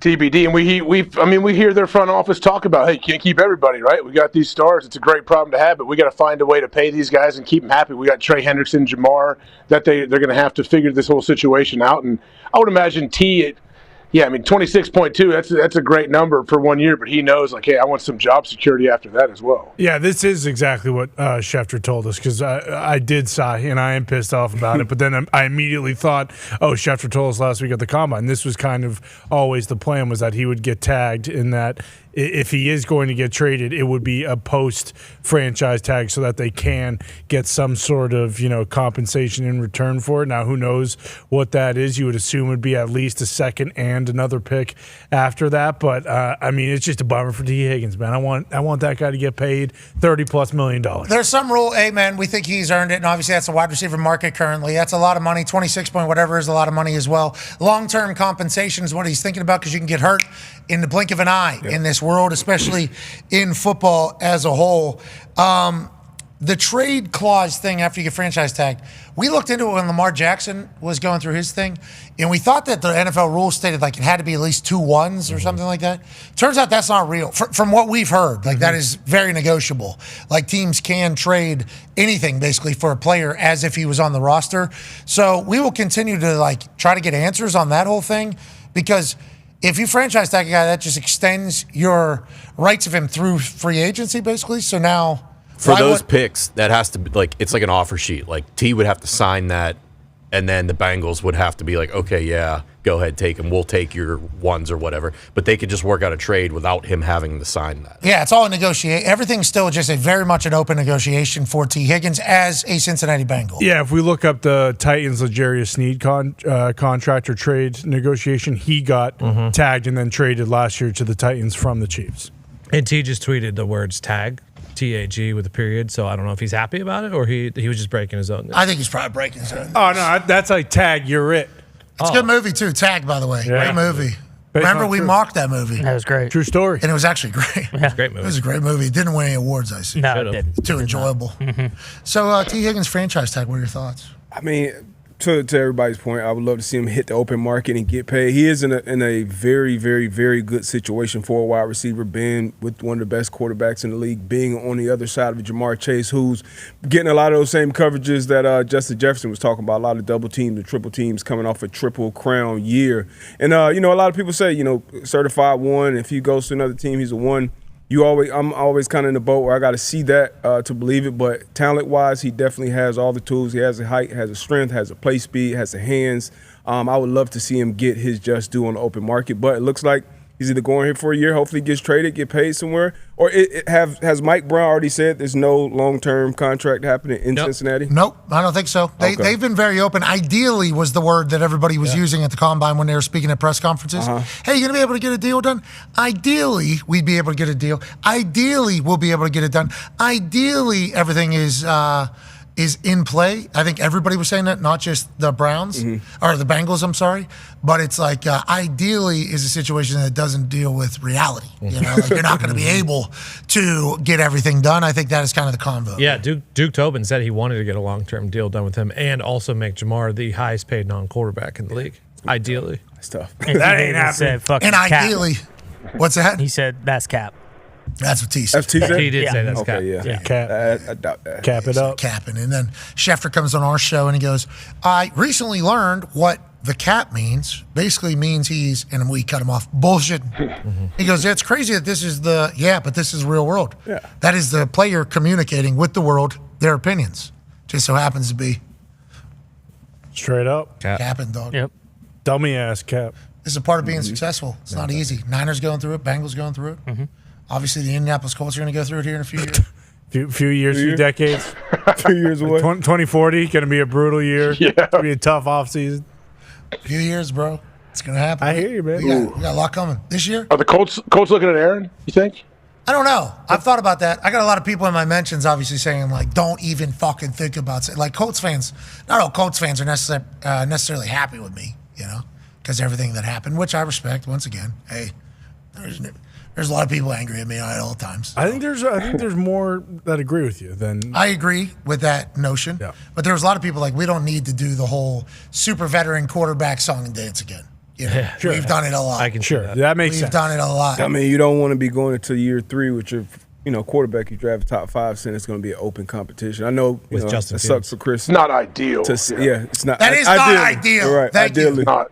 Well, would you rather have Rodgers or would you rather they bring in fucking Dan Jones? So I heard, I read the list of people that were allegedly reported to be in the open competition with Anthony Richardson. Mm-hmm. Pretty flabbergasted by it all. Dan Jones, to be honest. Bring Carl Jacoby back. Brissett could come back. I like that. Could be in it. He was good for New England this Daniel year. Jones. Fields. Justin Fields, potentially. Russ. Maybe I didn't see Russ's name in there, but maybe Russ in there. I didn't see Aaron or Kirk or anything like that. But I'm excited for the open competition. Everybody's going to get better. What if we got Sam Darnold? Okay. Yeah. Okay. With Steichen, we were one play away 2 years ago. Not this past season, the season before. Gardner Minshew made it to a Pro Bowl. Mm-hmm. We had one drop ball. We were AFC South champs. Everything that the Houston Texans did in the playoffs. Remember miraculous run this Houston Texans did? That was supposed to be us. Yeah. Home playoff game in the suite, worth the money. Couple plays away. Steelers just traded their first round quarterback after 2 years, and they got a 6th or 7th for it. So you can get that for AR. Ideally, that's not how it goes either. That guy's a Super Bowl champion now. He is. Hey, man, took Congrats, snap. Kenny. Yeah. Played. He ended the Super Bowl. Yeah. Congrats, Kenny Pickett. Hell yeah, Kenny. Proud of you, Kenny Pickett. You maybe trade AR to Cleveland for the 3rd pick. You could. 2nd pick. Who says no? Wait a minute. They did it to you, remember? Remember they fleeced you guys? Who? Cleveland? Yeah. How they fleeces? Got It's not about Lombardi. running back. Trent Richards. Yeah, you got Trent Okay, yeah, Richardson. we all. Oh, Lombo's a gym? Trent's a good guy. We don't need to be doing that. I like Trent Richardson. Yeah, well, me too, but we just did something. No, he's a great guy. He just wasn't He didn't end up working out for wasn't us. great for the Colts. Wasn't great for us. But I was so He's happy told that about story. Trade when it happened. dude, remember Jim Irsay? He was the 3rd pick a year before, right? Jim Irsay was posting earth-shattering news coming to the Indianapolis Colts. It's crazy. Yeah, it was earth-shattering. They raised the taxes. That was earth-shattering. Irsay did that? Yeah.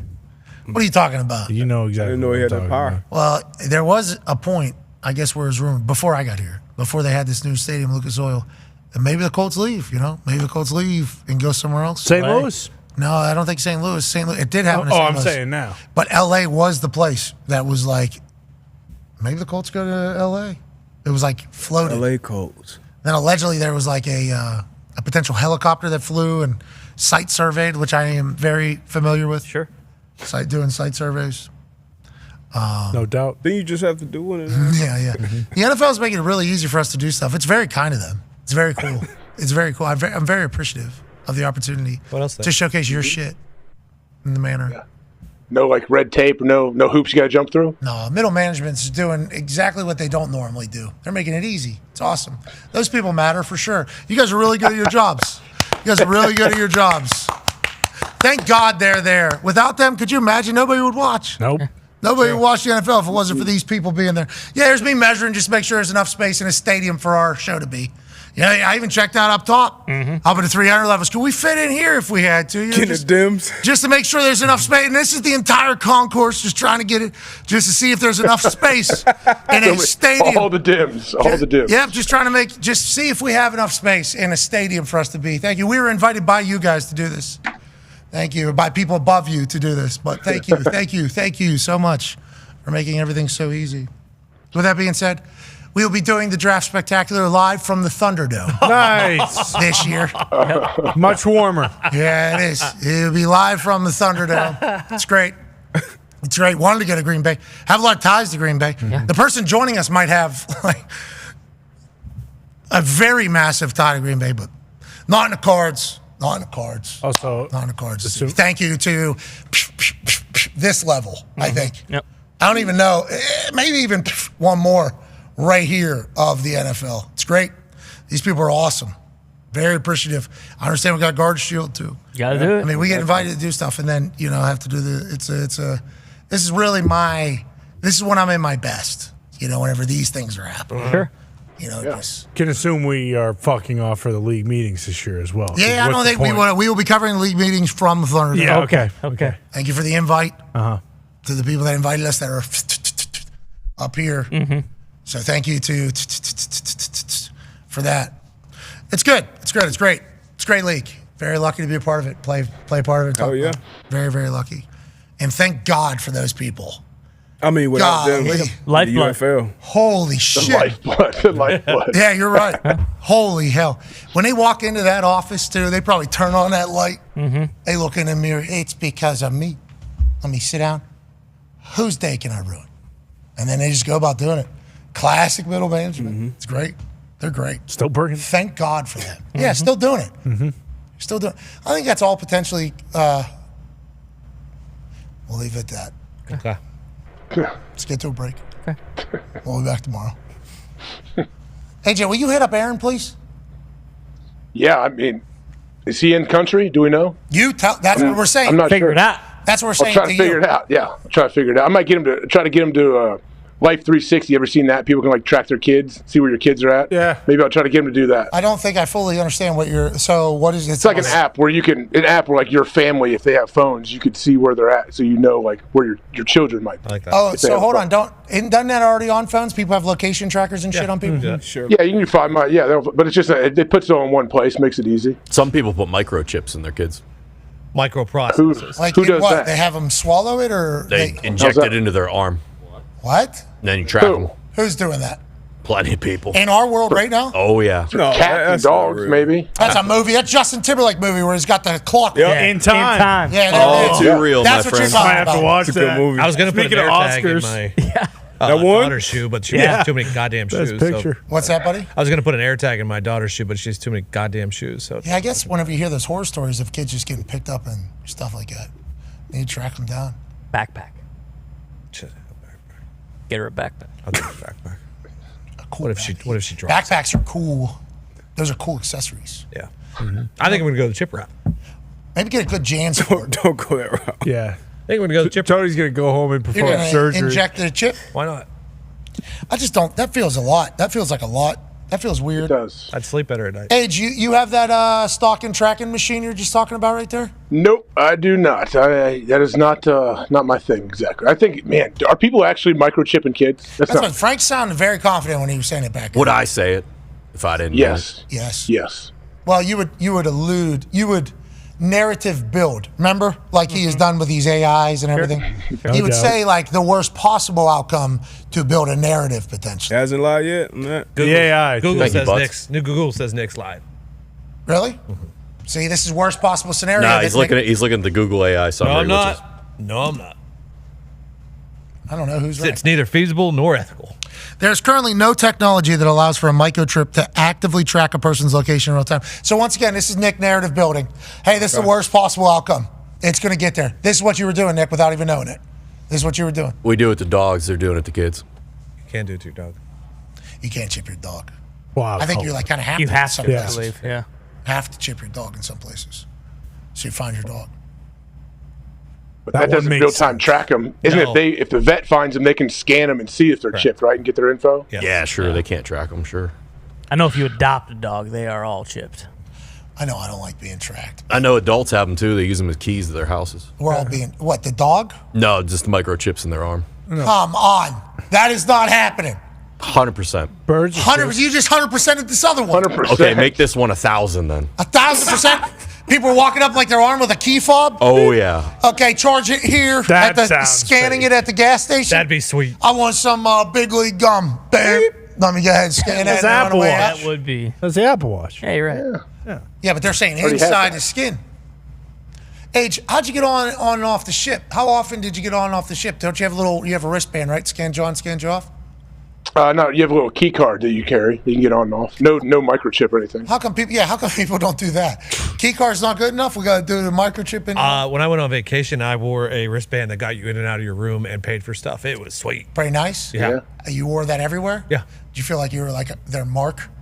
I didn't think about it. Scan my wristband. How was the tan? Did you get a tan on your wrist? I don't think so. The wristband probably has a little camera and a microphone in it. Yeah. Did you watch it and wristband it? Yeah. Okay, on top of each other. Yep. Good play. I mean, changes the way you look completely. Sure. But everyone was doing it. Yeah, and it's that easy convenience. Nick did it too. Easy convenience. I love you threw Nick under the bus. Guy in the back. Nick did it. Nick did it. Yeah, I didn't wear mine the whole time though. I took it off. I would. I mean, that makes life a lot easier at those resorts. No doubt. Boom, bang, pow. How you doing? But for life, I don't know if we're doing that. Not yet. But you're tracked everywhere, anyways. No matter where you walk, you're on camera. Yep. That's a fact. That's what I learned. That's what I learned from Dayline. I mean, your phones are tracking everything. Yeah, but I never turned on Siri, so. True. Yeah. So. Believe me, I'm with you. I do not like Siri at all. Have you ever heard of? Man, I'm gonna sound like what? I'm gonna sound like an artifact here. Talk to text, I believe, is what it is. Have you heard of this? Yeah, I've seen people do that. Yeah, I've always wanted to do it. It just never really tried. So I didn't know the entirety of what it was able to do. This thing's awesome. This thing is great. Yeah, I watched my wife piece together a conversation with a lady who did not speak our language in talk to text. Yeah. And it translated it? Dude, oh, it was wow. some of the most Okay. insane shit I've ever seen in my life. And I was like, what is this? And she's like, it's this button down in the lower corner. I didn't have it because I haven't turned on a microphone, didn't turn on Siri or anything. I turned on the microphone, now I'm being, hey, how you doing? Not that it wasn't happening before, now I just know about it. That little thing down in the lower right corner, whenever your keyboard pops up, Huge. you touch that thing and just ba-da-da-da-da-da-da, period, space, ba-da-da-da-da-da-da. It's just... So I'm not a texter and driver. I'll use that if I need to send a text message. No, that's what I do now. Yeah, it's outstanding. Yeah, and Foxy is not really a seeing driver either. Yeah, that's why. Yeah, I got to be focused. That doesn't. I don't know if you're allowed on the road. Aren't you blind? Yes. Isn't he blind? Not legally, okay? Damn near. I go every year. Eye doctor every year. You need to fix those. Those things What's your are dims? dangerous. What's your dims on your vision? Bad. I don't know what they are, but they're bad. He's probably like 2110. Legitimately, it is. I was. So you just see like shapes. What does he see? Can he see? our No, faces? so if it's dark out and it's raining and there's lights, That's it. I can't see anything. This is it right here. This is it right here. Yes. Boom. Pop Boom. it up. That's Foxy driver. Get this guy off the fucking road. It's crazy. And I'm sitting can't shotgun, drive, bro. Foxy. I'm sitting fucking shotgun with this guy. Yeah, so if it's a really dark night out too, it's brutal. I accidentally had a few booze. Okay, accidentally. Happened upon a couple of the fellas. Boys, how we doing? You want a shot? Absolutely. Want a beer? Sure. Not gonna turn that down. What a night. We need another one. Absolutely. Rey Mysterio maybe comes over. Tequila? Absolutely. So I'm a little bit. I should not be driving. Okay, even though I like driving, I enjoy driving. I think it's the only way you can really expect. 1 to 2 different FBOs. I don't even want to get into it this weekend. Just the drivers are a thing. If you start a driving company right now, this might be the best time to do it. Drivers are horrendous. They are. Let's get that guy from San Antonio. I forget his name. Phenomenal. Took us down the back roads. It was incredible. He was a guy. Yeah, he was a dog. He was a guy, and also new ball too, and waited till after the ride to do the entire thing. Anyways, I like doing the driving because I don't like getting lost in random cities. I don't like sitting in the right lane when the left lane's wide open. I don't like, there's a lot of things I don't enjoy that I just think are bad driving, so I'll just drive. Fuck it, I'll drive. Yeah. But then whenever you just it all starts happening, it's like, I shouldn't drive it. Can't. I feel pretty boozed up. Foxy, you drive? I'll drive, sure. Gets skis. Yeah. We go outside. It's obviously dark. It's post-show. A little bit of rain, a little bit of drizzle. I had no idea that meant we fucking Stevie Wonder's driving. I had no idea that. Yeah. Oh. We're turning into wrong lanes. We're almost hitting fucking poles. Whole thing, dude. Jeez. The lane you turn in an intersection, very bright. The intersection was the worst part because there were so many lights. It was too bright. And there was so much rain, and it was like, oh no, he can't see anything. We almost turned right into the fucking turning lane of the other side. The people that are turning, he almost right into them. It's like, yo, and I'm boozed up, so I'm already, I can barely. And then the rain is happening to me too, and it's like, I don't know if we're going in the right lane there. So now the drunk guy's like, whoa, on a sitting shotgun. Yeah. And I don't know what's worse. So then I'm like, Foxy, is everything okay? Lock it up. And he goes, I can't see whenever it's raining in the lights. So we're fucked. It was a rental car, too. Got us there. Jeez. Got us there. Boy. I sobered up. By the time we got to the plane, I was fucking completely sober. I was like, all right, fucking get me home, dude. Is the driver, hey, excuse me, pilot, can you fucking see out there? Yeah. A little rainy out here. I'll get LASIK at some point. Okay, and you let me know when that is. All right. I'll hop right back in that car with you. I'll be your shotgun rider, Foxy. They say I'm a prime candidate for it. Yeah, you know, Sounds like it. Yeah, you can't see. That makes Sounds you like a you prime need that to candidate. happen sooner than later. And also, Reagan, stop. Don't get in there. Okay, it's only a matter of time with this. I actually don't let her drive. It rains a lot. Rains all the time. I don't know how he sees anything. Gets dark every night too. It was a 7-minute ride every night. Every night. Every single night. It's true. Except for Alaska, right? They got that 24 hours a day. That's where Foxy needs to live. Yep. Yeah. Well, next week's actually the start of daylight savings time. So Yeah! a lot better. That's awesome, we're doing dude. It's the last one, right? I saw Foxy I tweet said about that it. last year. Yeah, I don't think that happened. That was executive order. Last one. Oh, Then yeah. middle management gets a hold of it. Yeah. And then lo and behold, guess what happens? We're turning the clock back once again. And we don't see his son for a long time. I do like catching up with people and telling them what life is like out here. It's like, I think it's getting warm. I think it's getting warm. It was like 59 degrees one day. Then I get up to Canada, -6 degrees Celsius. Ooh. Freezing cold. Land in Detroit for customs. The guy that did it, cool guy. Great gray hair, like. Hell yeah. Perfect. He goes, so cold, so damn cold. I guess it got really cold It was again. cold Yes, yesterday. dude. Yeah, it's cold this weekend. Yeah, this is the last third. Are we done with that? Yeah, are we done with that? No, this is the last third. Brutal winter. Brutal. This is the worst it's been. Yeah. Cold, snowy. That's 6 weeks. We got 6 weeks left? 6, 7, I'd say. What, are you Punxsutawney Phil? No, it's just usually always after the draft is when it really is like, okay, we are at nice weather time. Dude, last year at the draft, Detroit was a lot colder than I think. Holy we shit. It got chilly. It got chilly. Green Bay would have been yeah. warm, too. It's a damn shame we're not going to be there. Yeah, I'm bummed.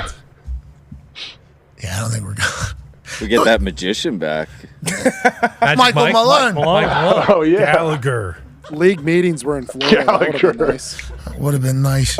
We're not getting Gallagher. Rest in peace, by the way. I think he died. What? Michael Malone. How? No way. Gallagher. Oh, Gallagher. Yeah, he did. His twin brother though was stealing his routine, so he might be around still. His gimmick.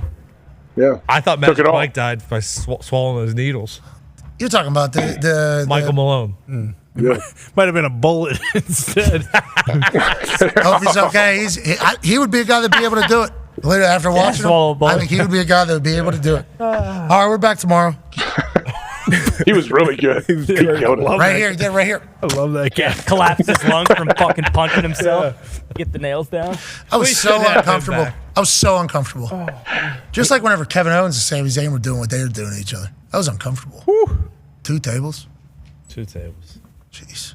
Kevin Owens is stabbed. And what was he patting and crying for when Randy Orton came out? I didn't see that. A lot of people are talking about that. I think potentially pretty emotional, after the fight he and his ex-best friend just had Sure. Love Zayn. in Toronto. But if you would have seen Randy Orton, might have brought tears to your eyes too. I don't know if a human's been shit. He was shocked. I don't know if a human's been put together like that He in, was so in shocked. a long, long time. Scared. It was almost like art. I assume Kevin Owens was like, "Holy shit, look at this man." Yeah. Yeah. He's got to weigh 280, Who, Kevin 290. Owens? No. All right. All right. There's no reason. There's no reason. Tony had a good burn on Kevin Owens in the group chat right as he came out. Hey, he had a good fight. He had a great He did. fight. It was great. It was Fantastic great. match. Look at this guy. Oh, you tried to break my neck, huh? Oh, okay, good to see you, he says. Chewing gum, looking super cool. Always does. Kevin Owens like, oh, fuck. What are you talking about? He just beat Sami Zayn. Where's he crying? I don't see Just him wait crying. for it. Wait for it. He's kind of like, what are you waiting for? Like something like that. No, he's overcome with emotion. He just got done with a fight in Toronto. Oh, boo-hoo. Fucking WWE superstar. What are you talking about? It was an unsanctioned match. It wasn't a Back in the WWE match.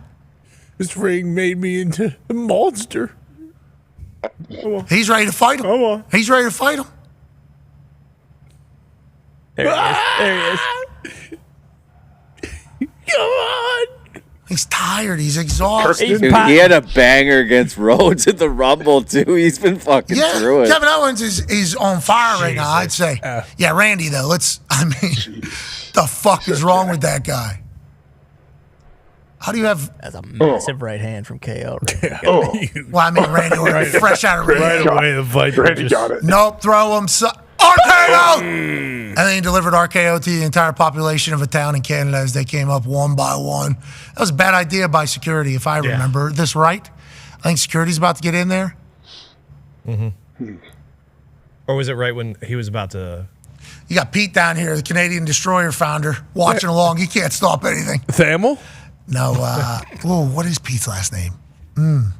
We should look that up. He created the Canadian Destroyer, like maybe the best move in... Pete Dunne? Butch? It's not Pete Artist formerly known as Butch? Pete Dunne's not doing Canadian Destroyers. He should be. Let's get to a break. We'll be back tomorrow. Petey Williams. Fuck. I'm sorry, Pete. Petey Williams. I go up to him every day and just ask him how many destroyers are in the show tonight. We get 30 destroyers tonight or what? I watched a match on Instagram, showed up on the Explore page. These dudes did 16 destroyers to each other. It's like most devastating move of all time. It's obviously a back-flipping power driver, basically, that happens. Most devastating move you could basically come up with. And these dudes are just doing 16 of them back and forth, back and forth, back and forth. It's like, Petey, sorry, the move is not really as devastating as we once thought. But the Mexican destroyer, Penta hits, that's game, set, match. Yeah. Into the sacrifice, the arm. Mm-hmm. Got action tonight in Buffalo. Hell yeah. It's going to be a good one. Can't wait. We're on the road to WrestleMania. Boom! Yeah, he just showed me a clip of maybe one of the first destroyers. It's on TNA. I don't know if we can show that. I legitimately don't know the relationship. Boom. Yeah. Jeez. Adam Cole hit me with Panama Sunrise, which is the Panama Destroyer, to beat me in our match down in NXT. I'll tell you what, that came out of nowhere. I didn't know what to expect. And all of a sudden, I'm upside down. I'm on my head. And then 1, 2, 3, it's like, I don't even. Wait, hold on. Oh, is this over? Yeah, it's over. Fuck. Should have kicked out. Bullshit. That's fucking Canadian Destroyer. Right. Which goes back, once again, a lot of good things came from Canada. We appreciate it. Yep. What else? What else? Maple syrup, pretty good. Yep. Hockey's pretty good. Mooses. Mooses are great. Moose. Yeah. They didn't start. Moose are great. They start hockey, right? They didn't start mooses. They didn't start hockey? They had to have started hockey, right? Did you guys start hockey? Yeah. Lacrosse as well? Start lacrosse? Mm-hmm. It was the natives. But it was from that area. Oh, okay. Let's see. Poutine. Sure. That weird ice cream Gump likes. Tiger Tag. Dippin' Dots. Tiger. Creamoo. Yeah, Smooth cream, good peanut butter. Smooth Creamoo up there. Stoner. Creative Stoner and Sid. Mark Stone. And Mario Lemieux and Wayno. Paul Bissonnette, the guy that fought 10 Irish Gypsies. Brad Marchand. McJesus. Looks like the Ryan Reynolds. Looks like PK Subban. they created standard time. Okay.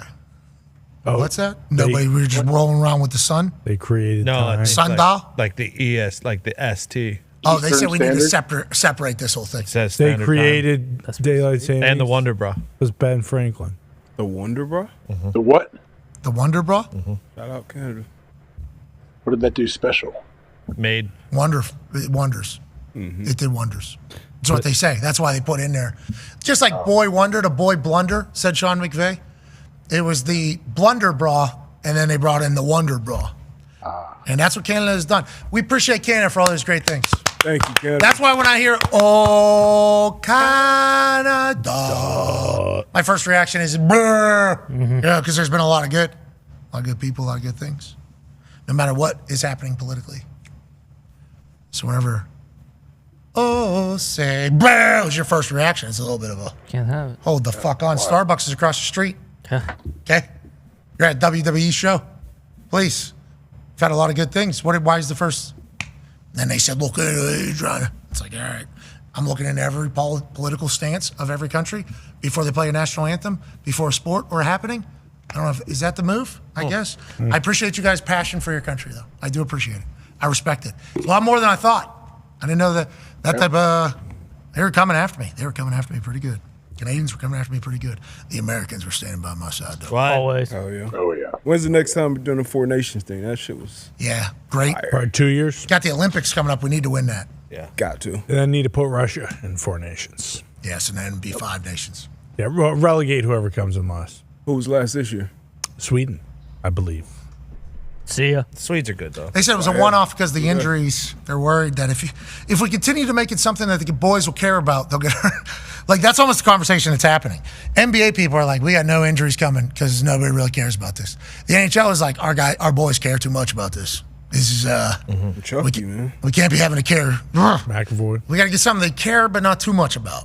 You know, like Sid, the last All-Star game, he took a vacation out in Montana or whatever instead of going to the All-Star thing, and then he showed up at the game, and they were like, Sid's too good for that. And then as soon as this was announced, he's like, I'll play for Canada. Put the C on my chest. I will play for Canada. He went into it hurt, too.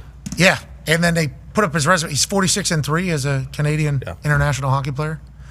I don't know how that works. He should be playing for America. He lives in Pittsburgh. Yeah. So, Canada also created the garbage bag, which makes sense. Does. Let's get to a break. We'll be back tomorrow. Thank you for that creation. That's a big deal, Age. They didn't create that. A lot of garbage. Like the plastic garbage bag? Mm-hmm. Yeah. Hefty. We've refined it and made it better and better. Bingo. Well, I mean, we can talk about a lot of things that they created that maybe We did the one that stretches over so it sits under can, so that the top is elastic. Mm-hmm. Yeah, and we did the one that has smell already the on scents. it. The bad Febreze smell. Yeah. That's the best. I'd assume we did that for sure. Without a doubt. Lavender. They created the paint roller as well, which obviously We all knew that. that's actually a picture of Gump's That fodder. would actually be me if I was still in the shipyard right now, to be honest. That is a Gumpy lad painting out there. Look at the cap on the old painter. We appreciate Canada. Nice looking too. Yeah. But also, let's relax with it was Big Took Town. It was so cold. I bet. So cold. I was going to walk. I didn't bring a jacket, obviously. Sure. What you saw on TV is what I wore and what I wore home. No bags. Coming in, do the show. Got to get home. No other options. Okay? Sometimes you got to burn the bridge behind you so there's nowhere else to retreat. This is all I'm bringing. This is all I got. So then I'm sitting in traffic 45 minutes to an hour in Toronto because they shut down the road going into the city from where I was coming from. One lane.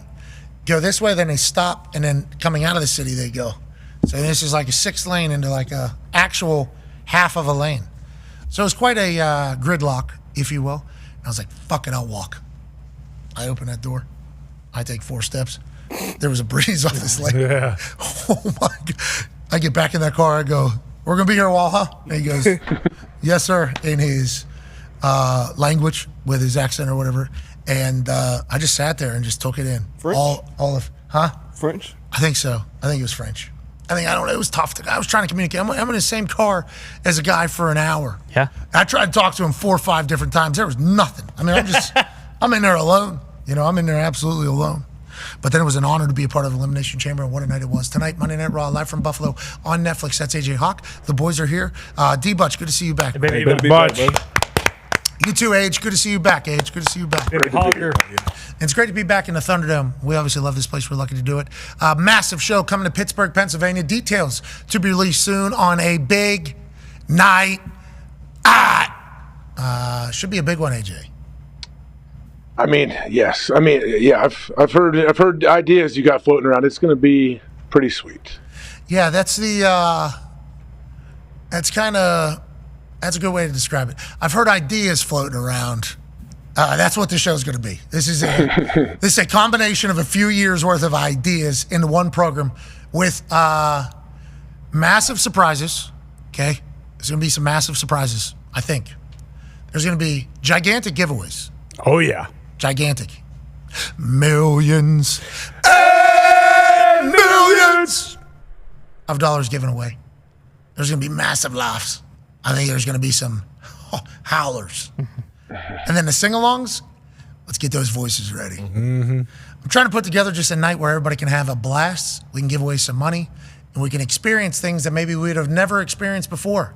I'm trying to put together a big night for folks. First one in Pittsburgh. Hopefully not the last. We'll see how it goes. It is an expensive evening. That is for certain, as everything goes together. But it should be worth the time, worth the visit.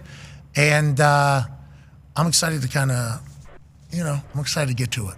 It's been taking up a lot of my brain capacity because it's impossible not to think about. I wake up in the middle of the night, going to the bathroom, and it's like, ooh, that would be sweet if we were able to pull that off. Talk to Tex. Tomorrow. Wake up the next day, read through the notes. Let's go ahead and do that. And then we're in a position now with the people that we know where it's like, shit's all kind of possible. Gonna cost money, all kind of possible. I'm pumped for it. All right, details to be released very soon. And this show is within the next couple of months. Yeah. The show is near. It's not far. This ain't like a summer or fall thing. This is happening in the next 2 months, I'll say. And it's going to be big. And it's going to be at night. People are going to have to go. All right. I'll get the hell out of here. We'll see you tomorrow. What a time. What a show. Be a friend. Tell a friend something nice that might change their life. We're in this thing together. Team on me. Team on three. 1, 2, 3. Team. Goodbye.